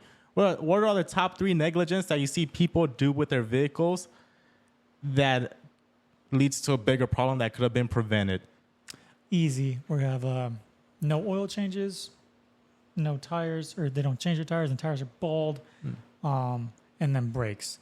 So a lot of people, again, I get it, life happens, but prolonged oil changes cause bigger problems, and now you're, instead of paying, $100 something bucks for an oil change every couple months, you're now paying upwards of $1,000, $2,000 on a big repair, or you need a new engine because you just didn't do simple stuff. There's a lot of cars I have seen. I don't know why they come in and their tires are bald. I'm like, what? That's not safe. You don't have a lot of traction if you're driving on a bald tire. You're not racing. You need that tread on your tire. So a quick tip, if you have a penny, put it inside the tread of your tire. So that's a trick you can do, as well as just look at your tires here and there. If you see they're getting low and you don't see a lot of tread or pattern on them, replace them. I know they're expensive, but it's better to pay that cost now than to not have traction. You still slam on your brakes and you're skidding down the road, and now can't stop your car. So, right on. So you guys, you heard that. Take care of your brakes, and they'll take care of you. Take care of your tires, and take care of your oil changes. Yep. Those are the main essentials of having a proper operating vehicle as well. Right on. My biggest negligence that I see, and it's not really about vehicle maintenance. I try to walk the dog at downtown Riverside a lot, and the difference between the asphalt road and the curb, there's probably like a foot and like 3 inches of a difference. Like, wow. The step's pretty high. Wow, yeah. And a lot of people, they're not aware about it. So when they go to park, they get so close. People, they have this habit of, like, when they're parking, they're going to drive forward until their front tire hits something. Well, in this case, of course, that the front bumper is going to hit that curb before anything. Yeah. So that'll be something I see a lot when I'm at the downtown Riverside area, or even if I'm like at the mall. Some front bumpers are a lot lower than others, and you will see that some just barely clear the curb. And it's like, hey, you guys, do not park so close to whatever is in front of you. You don't have to. You're going to lose your front fender or your bumper, and that's one of the ones that I really see a lot. Yeah, not a fun time. Yeah, there's going to be a few pictures as well of people who just are negligent as to being cognizant of the type of vehicle that they're in and the curve being so high. Now, speaking about people parking their vehicles when they're out and about, if I'm at the mall or if I'm on my driveway or if I'm parking on the street, do I really need to engage the parking brake? It's not necessary to engage your parking brake all the time. If you have a standard transmission or a stick shift, yes, you need to engage it or your car is going to roll away. You don't want that happening. So it is a good practice, though, to every once in a while. If you're always parking on level ground, it's not a huge deal if you don't use it, but you do want to engage it here and there just to make sure everything is still moving like it should. So there are a lot of older cars out there that I've seen personally to where people that never used it, it gets built up with like water or rust or dirt or whatever, and it starts getting hung up, and now you can't use it. So let's say they did want to use their e-brake, they try to engage it and they either can't, or they engage it and now it's stuck and they can't disengage it. So it's just a good practice to manipulate it every once in a while just to make sure everything's moving properly. Right on. All right. So I'm really glad you mentioned that because I haven't used my parking brakes on my vehicle since, I could probably say, over a year. Yeah, but I'm glad that you mentioned that. Now I know to exercise it. Hey, press the button every so often, hear the noises, and just disengage it. Good to know. See, the reason why I never really used them was because I figured if the less I use them, the less wear and tear I'm causing. That is not a bad, ideology to have. In this case, it just doesn't work because we want to make sure it works. Typically, an e-brake won't fail and cause anything catastrophic. It just won't be able to hold your car when you're on a hill. But even then, it shouldn't roll too much. Shouldn't. Right on. And when I'm parking on a hill, I do what we're taught to do at driving school.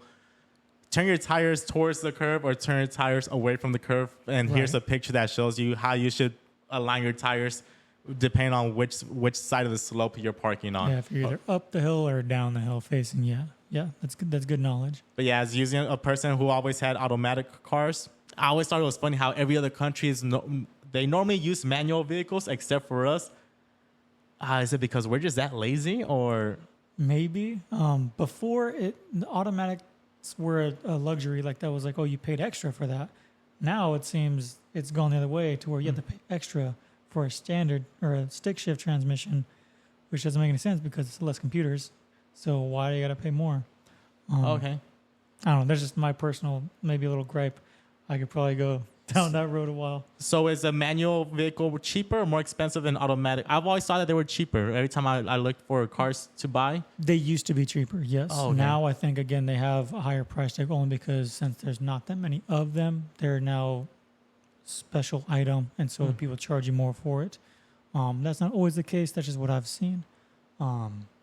I prefer a manual transmission because there is less electronics, less moving parts in there. They're less complicated, which means they won't break down as often.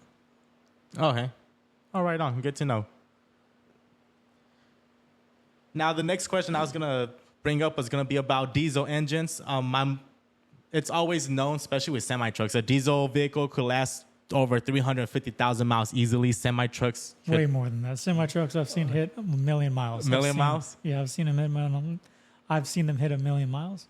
I didn't even know the number dial gauge could go that high. Maybe not in your car, but yeah. I used to work on semi-trucks, did that for a little while, and I've seen many vehicles come in 700, 800, 900,000 miles on a single truck, and I have seen a handful blow past that 1 million mile mark. But again, they're doing a lot of interstate driving, so that's probably why they're racking up those miles. So why is it that a diesel vehicle could hit such high mileage markstones, or... So typically diesel engines are built more robust. So parts are a little bigger, a little thicker, a little stronger, a little more heavy duty made. That being said, though, they do cost more to repair. So bigger parts, stronger parts means higher prices. But with that, you do get the longevity if they are properly maintained. You will get, I'm not saying every diesel will last forever, but a majority of the time, they will last a very, very long time if they're driven as designed. Diesel engines are designed to be driven on the freeway. Stop and go traffic is not very good for a diesel, so I'm not trying to put anybody off of buying a diesel. But if you do a lot of it's a grocery getter, around the town kind of driving, you're gonna start gunking up a lot of the emissions and EGR systems that are in the vehicles, and that could cause problems. So drive them on the freeway every once in a while. You got to put highway miles on those. Sometimes at our job sites, sometimes there's workers that their job is just to inspect, and if it's really hot outside, they'll just be in their car chilling all day with the AC running. And I always hear them say or tell one another, "Hey, you should get a diesel engine if you're going to be doing that." Is there really a beneficial factor of hey, if I'm going to be chilling in my car for more than 4 hours of it, just sitting in one spot with my AC running, is it really worth it to invest into a diesel vehicle? I don't think I have enough information to tell you go one way or the other. That might just be preference. Okay. I mean, either way, engines just running idling is not hurting too much. It's just burning gas or burning diesel. So I guess that's just your choice. And you had also mentioned that diesel vehicles could go longer for a longer distance because it's mostly highway miles. So Is this pretty much implementing that us driving a lot of street miles on our vehicle is causing more wear and tear on our vehicle? Kind of. So a lot of people go off mileage, which is a great way to verify, okay, how many miles in a car, how much life do I have left in this engine? The issue with that is because a lot of people live in cities now, they're not putting up a lot of miles, but they're putting a lot of hours. So let's say you live in downtown LA and traffic's a nightmare. It takes an hour to go 2 miles. the odometer might say, yeah, like 50,000 miles, but that thing's been on and stopping and going for thousands of hours, and that's where the wear and tear is going to be.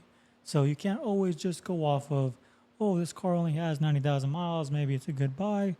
You really don't know unless the owner tells you, hey, I did a lot of city driving. Then we're okay, maybe I should just overestimate that mileage. All right, for sure. So pretty much it's not all of the questions that I have on cars. I mean, in the maintenance of them, I still have a ton of questions. So I'll probably have to bring you back for part 2, part 3, part 4, and all that stuff. But I'm going to advance to another topic. And pretty much I want to learn about your business that you started, your company that you decide to, like, what inspired you to go down your own path of having your own company? I want to say I've been wrenching on things for about 10 years, maybe a little more than that. I've worked on, I did a lot of it in the military, worked on tanks when we were in there. Before that, helped my uncle work on cars. After that, went to school, got some knowledge, went to UTI, learned as much as I could. Worked on the big rigs, like I said, worked on semi-trucks. And then I did work for Tesla for a little while, learned the electric vehicle side of things. I have a lot of experience working on European stuff, Mercedes and BMW. That's why I kind of gripe about them a lot. But, yes. And then, now I'm doing my own thing. So I started this because people get busy, and cars are now a necessity. They're not a luxury. People need their car to take their kids to school, to get to work, or get to, doctor's appointments, XYZ, etc. So if your car is not working, you now have an issue, and not everybody has the luxury of being able to take their car to a dealership or any other shop during working hours because they're at work, or they need their car to take their kids to school and they can't afford to leave it somewhere for hours or days on end. They need their vehicle. So I actually was helping my cousin out with her car troubles, and she's the one that gave me the idea of, hey, you should probably do something with this. This is very convenient that you come to me, help me with my car, and I can, just right here fix it and I'm on my way. And that, I guess, that's what kind of sparked it. And then I figured, okay, well, that is very convenient. Let me see if I can't help people out this way. And I've always liked to help people out, and this is a way for me to give back with something I know how to do, which is fix cars. So I was like, all right, well, let's see how to do this. I did a research. Everything is legit, legal. You got to get a bunch of licenses. Got to do a bunch of paperwork, but it was possible. So once I seen it was possible, dove in, and now here we are today. This is what I do full time, fixing cars. I come to you. You don't got to worry about sitting at a dealership all day long for an oil change or waiting for the shop to call you when their car is done. No, you set an appointment with me. I come work on just your car. When I say I'm going to work on your car, and there you go, you're on your way. So I can even come to your work if they'll allow me. So while you're working, I'll come to your place of work, place of business, or school, whatever, work on the vehicle. While you're doing that, hey, your vehicle's all set. You lost nothing out of your day. Now, after turning wrenches for so long, I'm pretty sure you have a big inventory of tools that you own. Ballpark question, ballpark answer. Roughly how much money have you invested on your tools, especially the scanner? I know the scanners can be pretty pricey, but at the same time, they're the bread and butter to your job. Roughly how much do you think you've invested in your collection of tools? Thousands, if not maybe $10+ $10,000 of tools I've bought, including scan tools and other special tools like that. Scan tools are expensive. I think the one I'm still using, unfortunately, is kind of on its last leg. So I got to buy a new one, and that's another like $3,000 that I'm gonna have to drop pretty soon. But nice.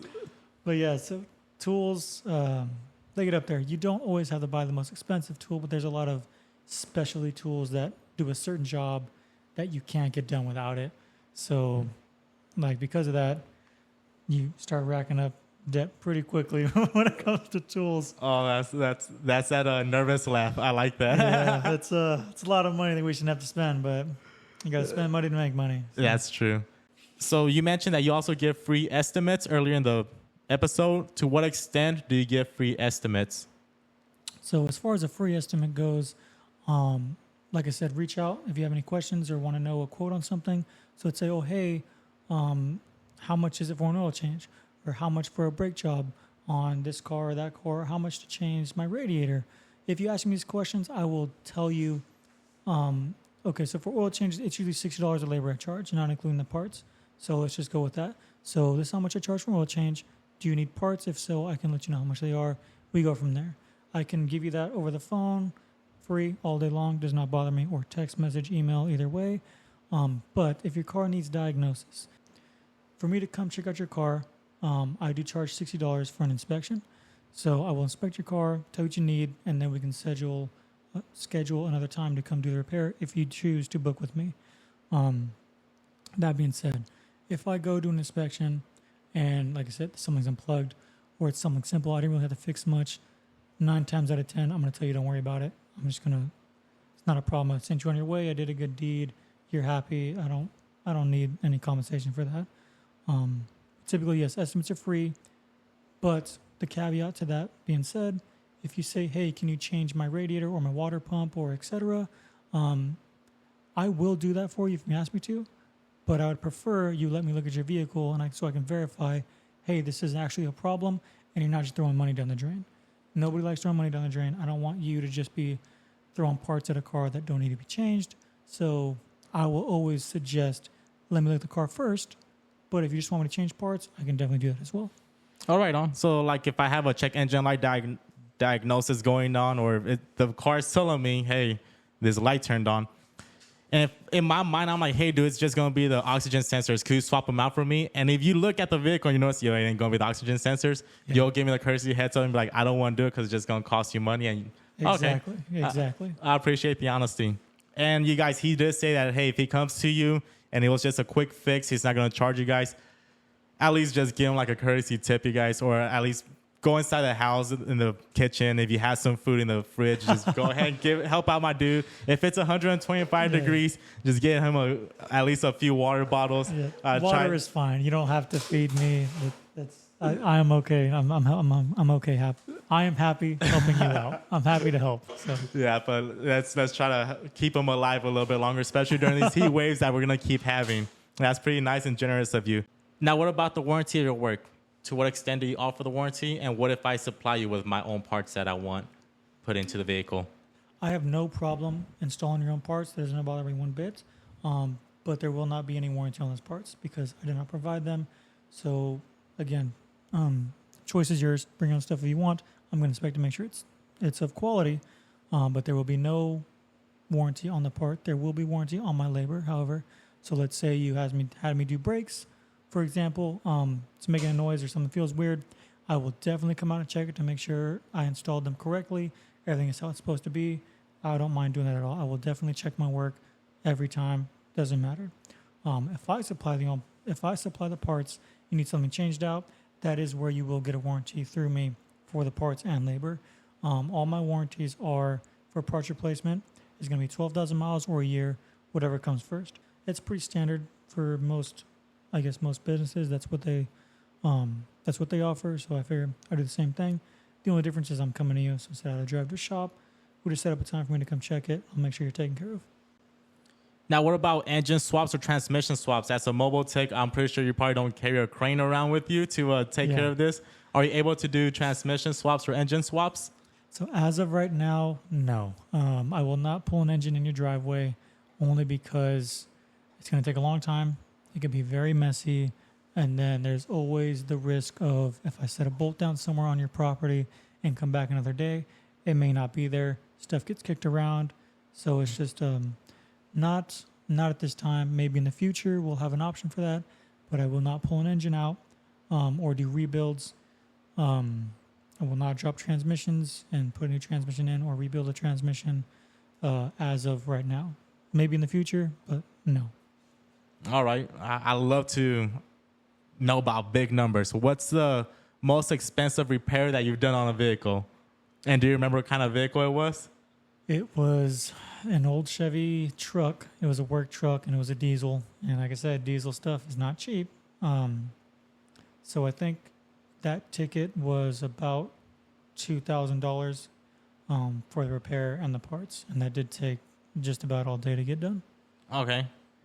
My next question is going to be, what kind of services are you not being able to do at this time? You had mentioned the engine swaps or dropping the transmission because of the liability behind it. What else are you? I know to work on an AC unit, you got to have like the big old pump and all that stuff. Or to pop off a tire, you got to have the big old machine. Even though I've seen the Harbor Freight edition of it, but I don't know if you're willing to do that at your own risk. But, what are some services that you're currently not able to do at this time? yeah, so you're pretty much right on it. I hit the nail on the head. I will not do tires just because, again, I don't have that big machine. I'm not driving that around. You do need a tire machine to remove them and install them and balance them, all that good stuff. So I don't have that capability, so I cannot do that. As far as AC service goes, I can do AC work with the caveat that we will need to have, we'll need to work with another shop, an AC shop or another mechanic that you know, to have them drain the system of the Freon or the refrigerant first beforehand. Then I can come in, do the repair, and you go back to whatever mechanic that was, and they can fill your system up. So in that sense, I can work on your AC, but I do not have an AC recovery machine yet. Again, that tool is a couple $1,000s, and it's big, so that's why we're not there yet. All right, just trying to verify that. So I know that a lot of girls hate getting maintenance done to their vehicle because then the mechanic starts throwing out huge words and terminologies at the woman, and some guys too, we just don't comprehend as a customer. We feel like we're being upsold on, hey, we came just to get a simple fix done, but they're telling us to do X, Y, and Z. What is your approach if a person wants to come up to you and just like, hey, I just want to get this done? So typically, and I'm glad you said that, it's not always a male-female problem. I mean, people will try to take advantage, unfortunately, where they can. So that is likely that it can happen depending on where you're at. Those people exist. I'm not going to say it's never going to happen to you. Those people do exist. However, like I said, I'm not about upselling anything. If you ask me to do something, I will do that and that alone. That being said, while I'm looking at your car, if I do something that's concerning or something that's safety, I'll make you aware of it. I'll say, hey, this is getting kind of worn out. We might need to think about doing this. But I will also let you know if it's something that needs to be done. I will never try to scare you into repairing something unless it's actually serious. Or like, for example, your brakes are metal on metal, or you have bald tires. I'm going to tell you, hey, you need to change this. This is, a safety concern. If it is something safety related, though, I will make sure that you're aware of the issue, but I will not upsell you on some nonsense that you don't need. I just don't believe in operating that way. I like to stay honest. Hey, keep it down over there. Yeah, I like to be honest, and so I treat everybody as what they are. They're people. I'm a person, so it's. All right, I'm gonna give us a moment. Well, you guys heard him. Hey, he's not gonna try to get you guys. Hey, don't talk back. So that's bad. That's bad. We're gonna let him be on this side of the cameras for right now, and then we're gonna get him back into his little office. But yeah, so he's not gonna try to upsell you guys like crazy. I know many mechanics are very difficult to approach because we fear about the stuff that it's like talking to a car salesperson. It's just like it's something we don't ever want to do. If you're talking to a mechanic, you're already stressed out because you gotta spend money you don't want to spend. So let me take care of this dog, and then we're gonna be right back to finish this episode. Yeah, again, I'm not a big upsell kind of guy. I'm going to let you know what your car needs, and if it's something that has to be addressed right away, I'll make you aware of it. But for the most part, if I see things that need to be replaced, I'll make you aware of it, and we can schedule that another time. I'm not going to fear-monger you into doing things just to try to get more money out of you. That's not who I am. I believe in being honest, and I'm just trying to help people out. So if you want me to just replace this or that or just the one part, no problem, and then I'll just let you know my concerns if I see any. All right, so I'm on the road a lot, and maybe so is a lot of our viewers. Aside from telling me to carry a jack, which I will get a jack, and telling me to swap out my tires, me and my plugs, we got like some emotional bonds going on now. I guess so. What are 3 things that you would recommend that most of us carry on our vehicle for just to be safer on the road, or just to help us out if problems were to arise? So for emergency situations, I would suggest a first aid kit, glow sticks or a flare or flashlight, some sort of lighting device. Your phone might die, so it's nice to have a battery operated flashlight in there to, it might be dark when something happens, as well as water. Those are my three things. So if you're stuck there, no one driving around, you at least got to stay hydrated so someone can help you out. Who knows what kind of situation you're going to be in. You need water. You might need some light. And then again, first aid kit for emergencies. Right on. See, I'm 2 for 3 on those. So I always carry. I do have a first aid kit. We're always going to the range. However, if you guys are going to carry a first aid kit, get familiar with what's inside of it. You'll be surprised at the people who have a first aid kit, and when they do have to use it, they're very confused as to what they got to do. They've never opened it. Yeah. And some of the stuff inside the first aid kit might expire. There's some chemicals in there that could expire. So I highly agree with the first aid kit. The flashlight, it's always cool to have one.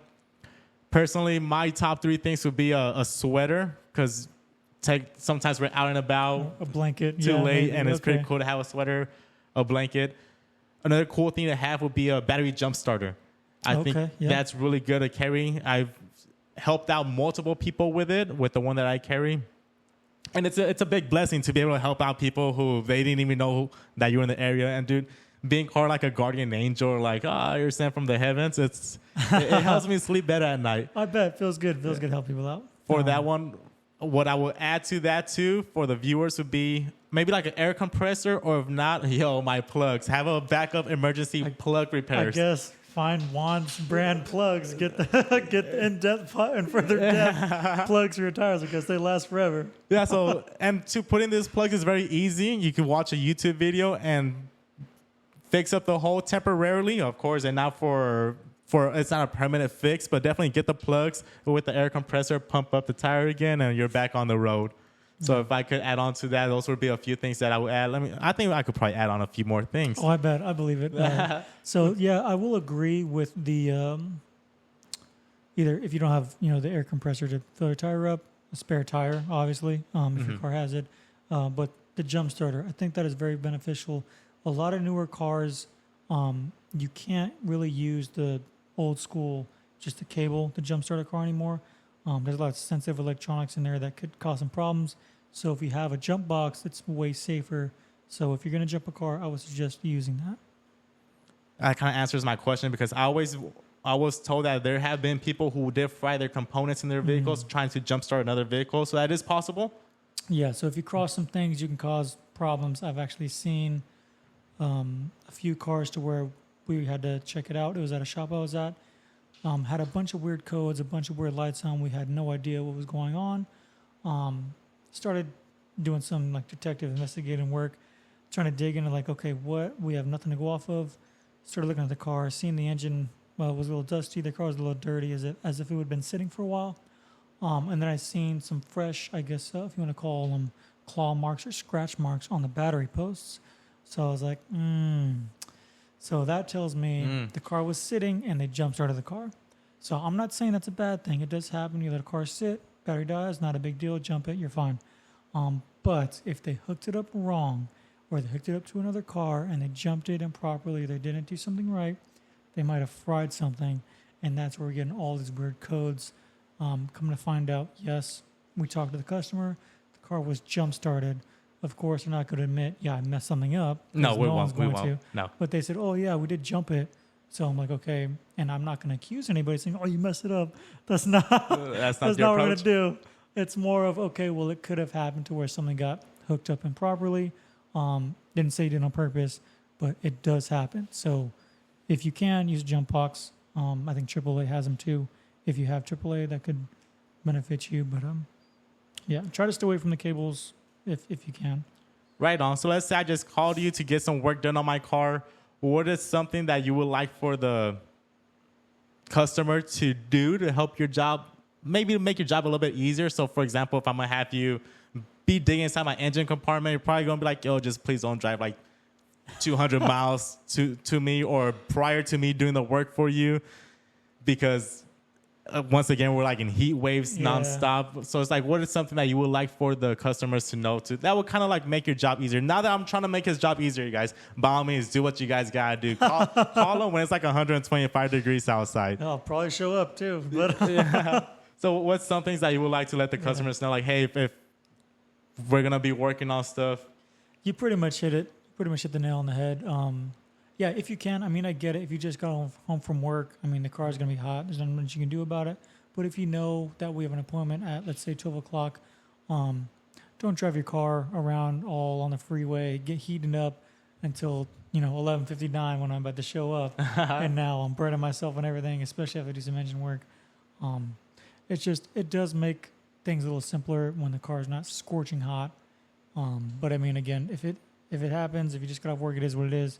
I'm still gonna work on your car, but if you do that, it will prevent me burning myself, and it's a little better to work with. And I'm probably assuming too that if we know you're gonna be working under our dashboard, let's not have a bunch of clutter inside the car or in the trunk too. If you're gonna do what would consist of you doing work inside the trunk? A fuel pump? It depends where it's located. So fuel pumps depends on the car. Will sometimes be in the back seat. So if you have a car seat back there, a bunch of clothes, boxes, you're storing stuff, not a big deal. I will move it, but just if you know I'm going to be back there, it would definitely help out if you remove that stuff. As far as the trunk goes, if I have to take out a tail light, or there's sometimes some components underneath the floorboards or on the sides, and your trunk is full of the stuff because you've been living out of it. I don't know. That's your business. Right. But yeah, if you can, move some of it out of the way. It's just so you know where it's at, and then I don't have to put it on the dirty floor. You can probably better care of it than I will. I'm just going to move it out of the way to do what I got to do. Not a huge deal, but it would help. Right on. So I'm going to jump into a different segment. Not only are you a current vehicle mechanic, but you were a former car salesman too in the past, correct? Yes. Yep. So once again, it's graduation season, and a bunch of my little cousins and nieces are graduating, friends, peers, everybody's graduating. They all want to get a car right now, and aside from just talking about which ones are the top 3 vehicles that they should probably purchase and so on, let's say they're not going to get a car from the dealership tomorrow, but maybe like in 2 years. What are some things that they could do right now to make their trip to the dealership a lot more easier, simpler, and just to make things work in their favor, pretty much? Number one would be make sure your credit is good. If you don't have good credit, there's not a whole lot we can do to help you out, unfortunately. Even if you want to, that credit score will limit what we can do for you. Make sure your credit's make sure you have decent credit. If you can, bring a down payment. That'll help keep your monthly payments a little lower. And then number 3 would be know your budget and stick to it. You're going to see some stuff. You're going to see bells and whistles. They're going to show you all the fancy gizmos and gadgets. Yeah. Know your budget and stay in your budget, because you're going to see that souped up truck or that souped up sports car, whatever, when you can only afford X amount of dollars, and that's going to put you way past that. Just know your budget. Keep your credit square. Just don't let them add too much stuff on there. And then when you're ready to sign, read the contract. Read everything you're signing to make sure no one is snaking anything in there. I'm not saying everybody does that, but those people exist, and people will take advantage where they can. All right, now talking about reading the contract and all that, I know most of us, we don't do it, which we should. Now, sometimes the dealership would try to throw on like little additives like coat protection or paint protection, stuff like that, and a bunch of other little bells and whistles. Are these some things that we could get deducted, or what if we don't act like we're interested in them? You think they'll kind of like knock it down from the price, or let us in, dude. Let us know the cheat codes. So for the most part, and I'm not going to be the only one to say this, a lot of that extra stuff that the dealership adds on is it's just fluff, and it's just so they can make more money. 9 times out of 10, if you don't want the dealership added extras or whatever, depending on the season, if you push back enough, they will be able to take them off. Can't speak for everybody. This is going to be individual based. It's going to be dealership based. But there are some things you can do. That being said, there's not everything can be, I guess they can't help with everything. There are some things you can do. That might be a whole other episode, honestly. Yeah. We can dig into that, and I can go into the meat and potatoes. But for me, personally, when I was selling cars, I could have made a lot more money than I did. But I'm an honest person, and so I chose my integrity over money. I would rather help people out where I can rather than make a couple extra bucks off of somebody. Now, I am just myself. I can't speak for everybody. The snakes are out there. They do exist. So just be prepared. But they can help you out here and there. It just depends on the person and depends on the dealership. Now, earlier you did mention have a good credit score or try to work on a good credit score. What do you think would be a good mark to try to hit? 700, 725, 715? 7 is usually pretty solid. When you have a 705, you can pretty much get the best, if not pretty close to the best interest rates they're offering. The average, I think most people have about a 650, 670. That's okay. You can, that's not going to bar you from getting a car. But again, if you have that 700 plus score, you'll have better payment and they'll be more likely to work with you, because if they see a good score, that the banks and the lenders all know, hey, if we lend them money, we're going to get it back. To where if you come in with a really low score, that's more high risk, and lenders may not want to give you a loan, or you're going to be paying a lot more with a really high interest rate. So credit score is very important when getting a loan for a vehicle. All right on. I'm going to go on a little rant if you don't mind. I love doing my rants, dude. So as parents, I always tell my peers, hey, work on your child's credit score at a young age, early age. Discipline them. Your credit score could help you out a lot. It's very expensive to have poor credit. People don't realize this, but I believe it's very expensive to have poor credit. Things will cost you a lot more. The higher your credit score is, the cheaper things will be. Not just that, but do not be telling young people to co-sign for you, and do not co-sign for young people. I feel that a lot of people who I've met that always ask for co-signs or vice versa, co-sign for other people, were screwed over. And later on down the road, once they want to buy their own house, they still have that hovering above their head. So I'm not sure what you think about that, but co-signing, don't do it unless if it's somebody that you know they're going to do their part, keep up with the payments, and then after a year or two, have them refinance and get your name off whatever title that your name's on. Do not co-sign for nobody. Personally, my experiences from car dealership purchases were pretty cool, because I've always walked out. After we looked at a few cars. I act like I wasn't interested.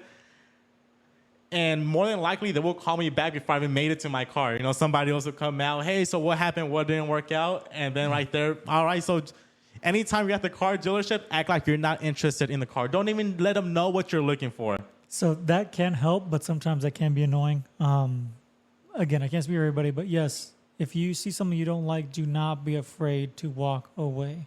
A dealership is there to make money. Mm-hmm.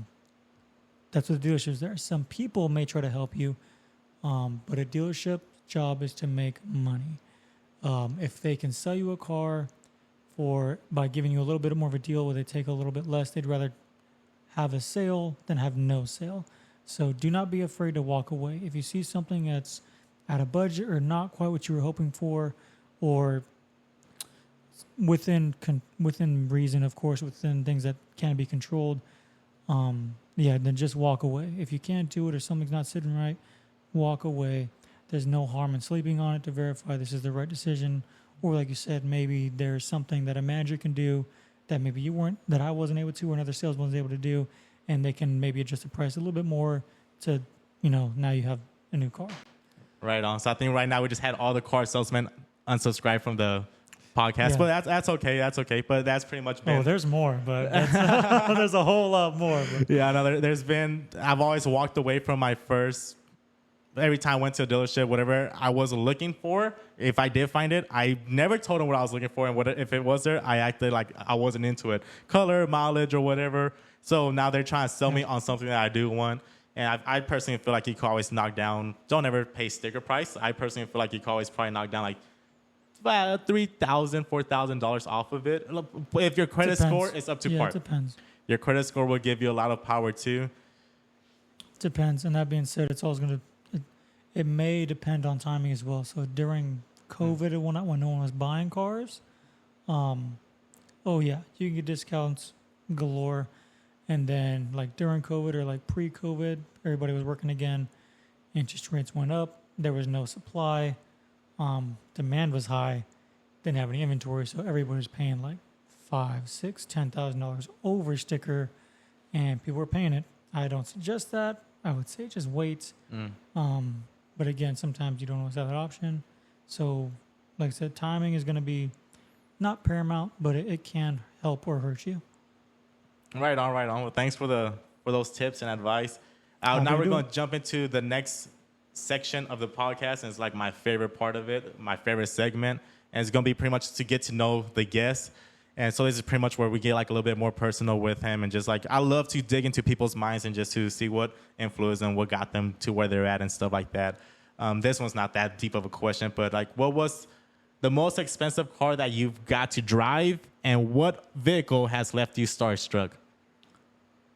I don't think I've ever been starstruck by a vehicle, only because I know they all break and it's expensive to take care of it. So a couple double takes. So I have been inside and driven Lamborghini Murcielago. Expensive car, as we all know. Very fun car to drive. I've been in a BMW i8. I think that's their. If you show a picture, you can see what they look at. They're pretty cool looking cars. I've also seen a bunch of Porsches, a couple 1911s, the GT3s. Seen like 2 of those come in. We've also seen a bunch of modded cars where people have them souped up. No 1 or 2 really stick out. I'm a car enthusiast, so I like all cars. I like new cars, I like old cars, fast cars, slow cars. So I think a lot of cars are cool, and maybe a lot of people don't. But yeah, I like cars. I don't know. Would you ever own a lowrider? Yes, I would. I love lowriders. I always wanted one myself, but they cost a pretty penny, just because you gotta get the paint right, you gotta do the right hydraulic work. But yeah, I would definitely drive a lowrider. That's actually on the list of vehicles I want to own. No specific model yet, but when the time comes, we'll have one in the garage. As a kid, I've always thought that the lowrider was the best thing in the world. And I was like, why doesn't everybody have a lowrider? How fun is it to just drive around, bouncing around and stuff like that? I never knew about the maintenance behind it. It's a lot of maintenance behind having a lowrider. They're expensive. The hydraulics tend to leak, break a lot and stuff like that. And they can't go that fast, if I'm not mistaken, correct? Depends on the car, but for the most part, they're not designed to do that. So most people that customize cars or like lowriders or speed or whatever, when you customize it, you're now changing what the car is going to be doing. So lowriders, we're not trying to go fast in those. We have a lot of stuff in there. We're just trying to look good and go slow. So that's the niche they feel, and so that's what you do with them. Right on. Yeah, as a kid, I was just like, dude, that's going to be my first car, my only car, but yeah. It's an expensive first car. It's like growing up, I would always want Air Forces and Jordans, but once it came to me buying my own stuff, I was like, I could get away with not having Air Forces and Jordans, right? Not quite yet. Like, Vans and Converse are looking all right. And to this day, I still got Converse. Give me some Skechers. You know what I mean? The Heelys. Heelys. Oh, that's. I don't know about that. That's fancy stuff. This one right here is a little bit more of the questions that I love to ask people. Like, if you could give 3 pieces of advice to the world, and you have your podium, that the whole world's going to listen to you and they're going to take your advice, what are these 3 things that you would want the world to do or listen to or abide by? Do what makes you happy. Live and let live. And just care about people a little more. Everybody's too caught up on their own nonsense. Granted, we all have stuff going on. You don't know what everybody's going through, so just extend that courtesy. I'm not saying I'm perfect. I'm probably guilty of being, not the nice of a people sometimes. But for the most part, if you can just try to be good to each other, a lot of more things will, life will be easier. You only get one life, so do what makes you happy. Don't be stuck doing something that you're miserable doing, whether it be a job or a relationship. Or just find hobbies you like. Just do something that brings you joy in life. And then live and let live. Like, if you enjoy doing something and someone else doesn't, that's fine. Like, we all don't need to be the same. If I like, cars and driving fast, let me do that. And I'll do it over here. And if you don't, that's fine. You do that over there. I'm not going to prevent people from owning fast cars because I don't like them. Or like for firearms is a big topic. Some people feel very strongly one way or the other. In my opinion, is if that makes you happy, cool. If you're doing it safely, away from me, I don't have to deal with it. That's fine. You do you. So it could come to stuff like that, or like sexuality as well. It's you do you. I'm gonna do me. We can all still coexist and and live happily. That's what's up. Nah, that's pretty cool. Another question that I got for you is, if you could go back in time and speak to your 18-year-old self, what advice would you want to give to your 18-year-old self?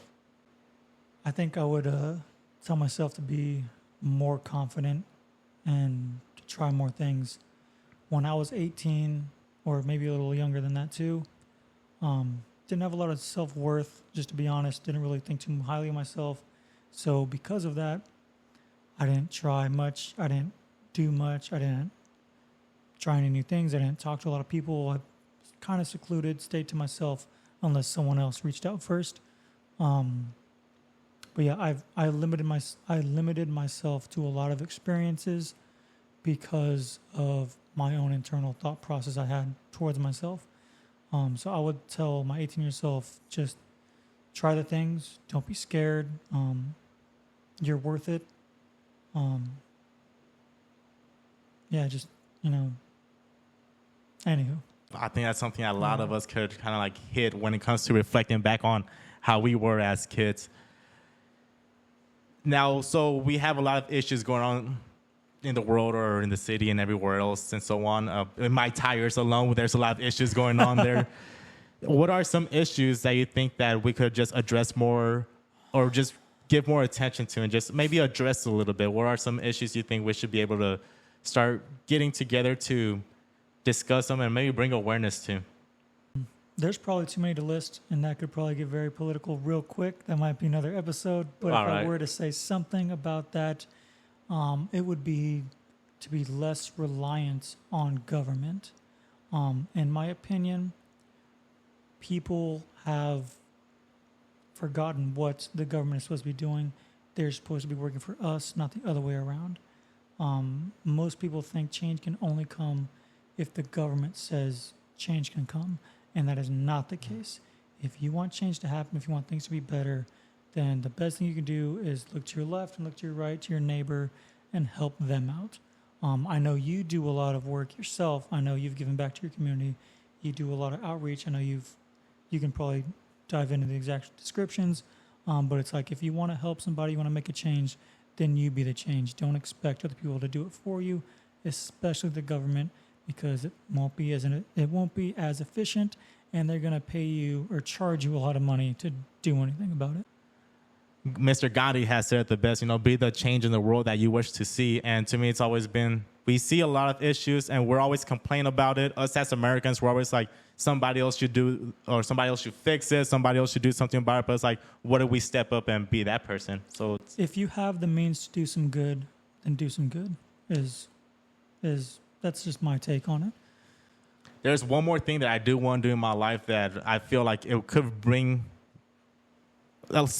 smiles to a lot of faces. Driving down the highway, freeway, streets, we see a lot of people with flat tires and stuff like that. And I'm going to ask you this.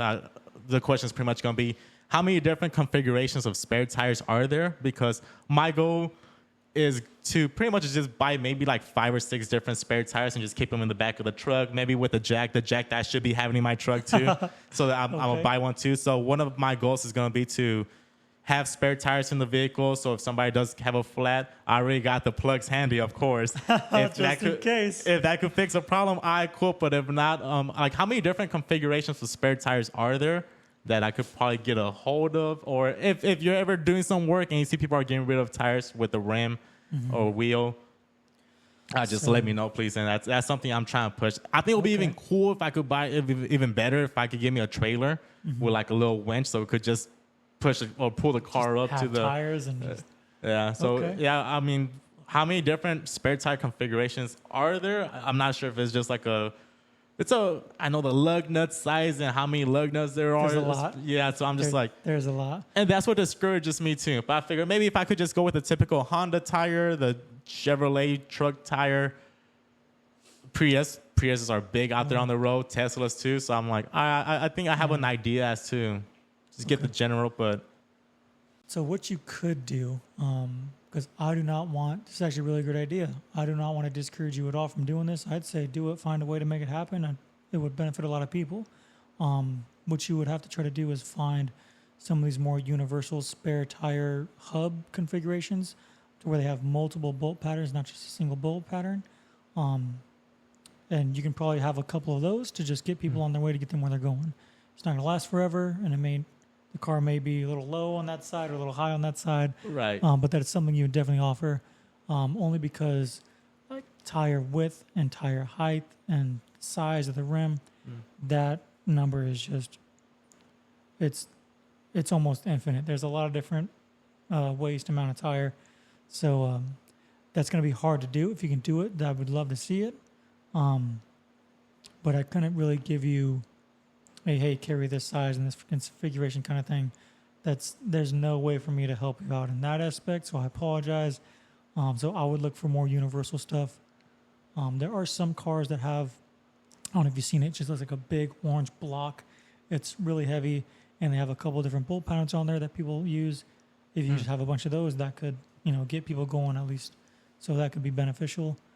But I have no specifics really. It might depend on where you live.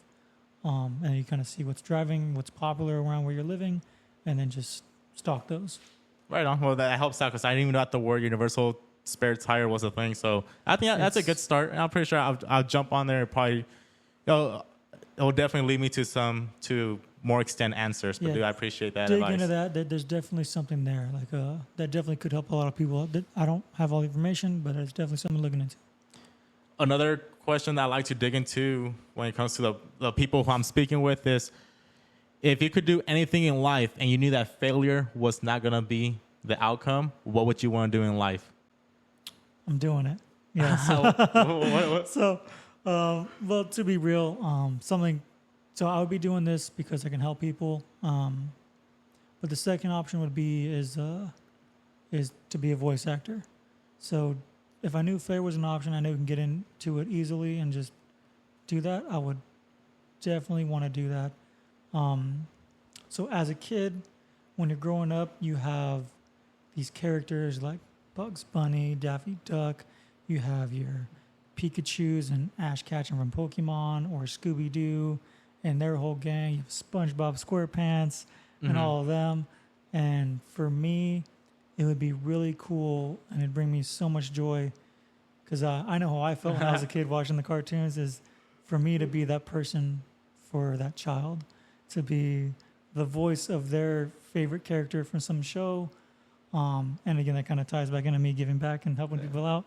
I think that'd be really cool if I could do that, is I could be like everyone who's SpongeBob voice. It's like if I could be the next generation's maybe SpongeBob, I don't know. Oh, man. But that's something I would like to, if I couldn't fail, I would definitely do that. Growing up, I love watching The Simpsons. Yeah, see, It threw me for a loop to find out that a woman does Bart's voice. Yes, I didn't know that for a long time either. And not just that, but she did the voice of 8 other different characters and stuff like that. I think that whole cast, was voiced from 3 people. Yeah. I know I know there's an actor who did the Bumblebee Man, Apu. I think maybe the bus driver. I don't remember all their names. Otto Man. Otto, yeah. I think he did 5 or 6 characters, just him. So, yeah, who knows? I'll have to look it up. I don't know it off the top of my head, but it could have only been 2 or 3 people that did the whole cast. That's impressive. Yeah, I watched that show religiously, and they're actually still on air too. I think it's the longest running show. It's blowing everybody else out the water. So that's pretty cool. Now this is the moment where I want you to brag and just kind of let me know about. The question is pretty much, what are some of your biggest life achievements? Joining the Marine Corps and starting my own business. So being a Marine to me it meant a lot. I have uncles that were military or Marines, and I just thought it was super prestigious to have that title. And then again, this kind of goes back to giving back. For me to be the one to fight for others who couldn't fight for themselves, meant a lot. So not a lot of people can do that job. Not a lot of people can join the military and, sign a blank check up to giving their life. To me, it was very, very honorable thing to do. So that meant a lot to me, and I really did enjoy the years I had while I was in. Met a lot of great people. I learned a lot. But yeah, so that is always near and dear to me. You did mention, I don't try to make that my whole personality, though. I really try. But like you said, if you spend any time with a vet, give them 5 minutes and they'll probably let you know. I try not to be that guy, but I do slip up here and there, I'll be honest. So that definitely means a lot to me. And then starting my own business, I get to say I am my own boss. It's not easy. There's a bunch of nonsense that comes with it. But for the most part, I love the freedom of being able to make my own schedule. I no longer have to ask permission from somebody to take some time off to go to a family event, or just if I just need a personal day, a mental day, for me to just say, hey, I don't want to come into work today. I can just take that day's schedule off for myself to have some downtime, or to just do nothing. I don't have to be designated to a location or behind a desk for 8 to 10 hours every day of my life until I'm dead. So that to me, I think, is really a really big accomplishment. It's like, hey, I'm taking the risk of being my own boss and trying to start my own business. Right on, dude. No, thank you so much for your time. Thank you so much for your wisdom. You've been busting your knuckles for over 10 years just to be able to come through and within 2 hours tell us the whole cheat codes of how to be a better car operator. Happy to do it. All this stuff, maintenance. We've learned so much from you. Thank you so much for everything, all the knowledge that you have given us. And thank you so much for being a guest on my podcast. And even though I'm still trying to get things working a lot, everything looks fine over here, but behind the cameras, everything's a disaster. Don't worry about the behind. Just know it looks good now. We're getting there. It's looking great and better each time you do it. So yes, sir. Can't wait for the next one. Right on. And yes, the goal is definitely going to be to have you on another episode. Maybe we could get into some controversial topics, discussions, because that's where I thrive, dude. I'm here for it. Let's ruffle some feathers. The whole time I'm trying to hold myself back on my rants. I'm only giving you guys 10% of my rants, but really there's a lot going on in my head. And but no, thank you so much for your time. I know you got a lot to do tomorrow. Tomorrow's a big, heavy work day, and I took a lot of your time already. So, my dude, thank you so much. And as for the viewers, thank you guys so much for watching, supporting, tuning in. And if there's some stuff that you did learn, let us know. Let me know. Shoot me a DM. I'm on Instagram. It's In Further Depth Podcast. And if you want to get direct to me and just insult me directly in my inbox, it's Jay Cabrera Fell on Instagram as well. Thank you guys so much for the support. Once again, here's his website and here's his Instagram page. And please continue to support this great man. Thank you. Thank you.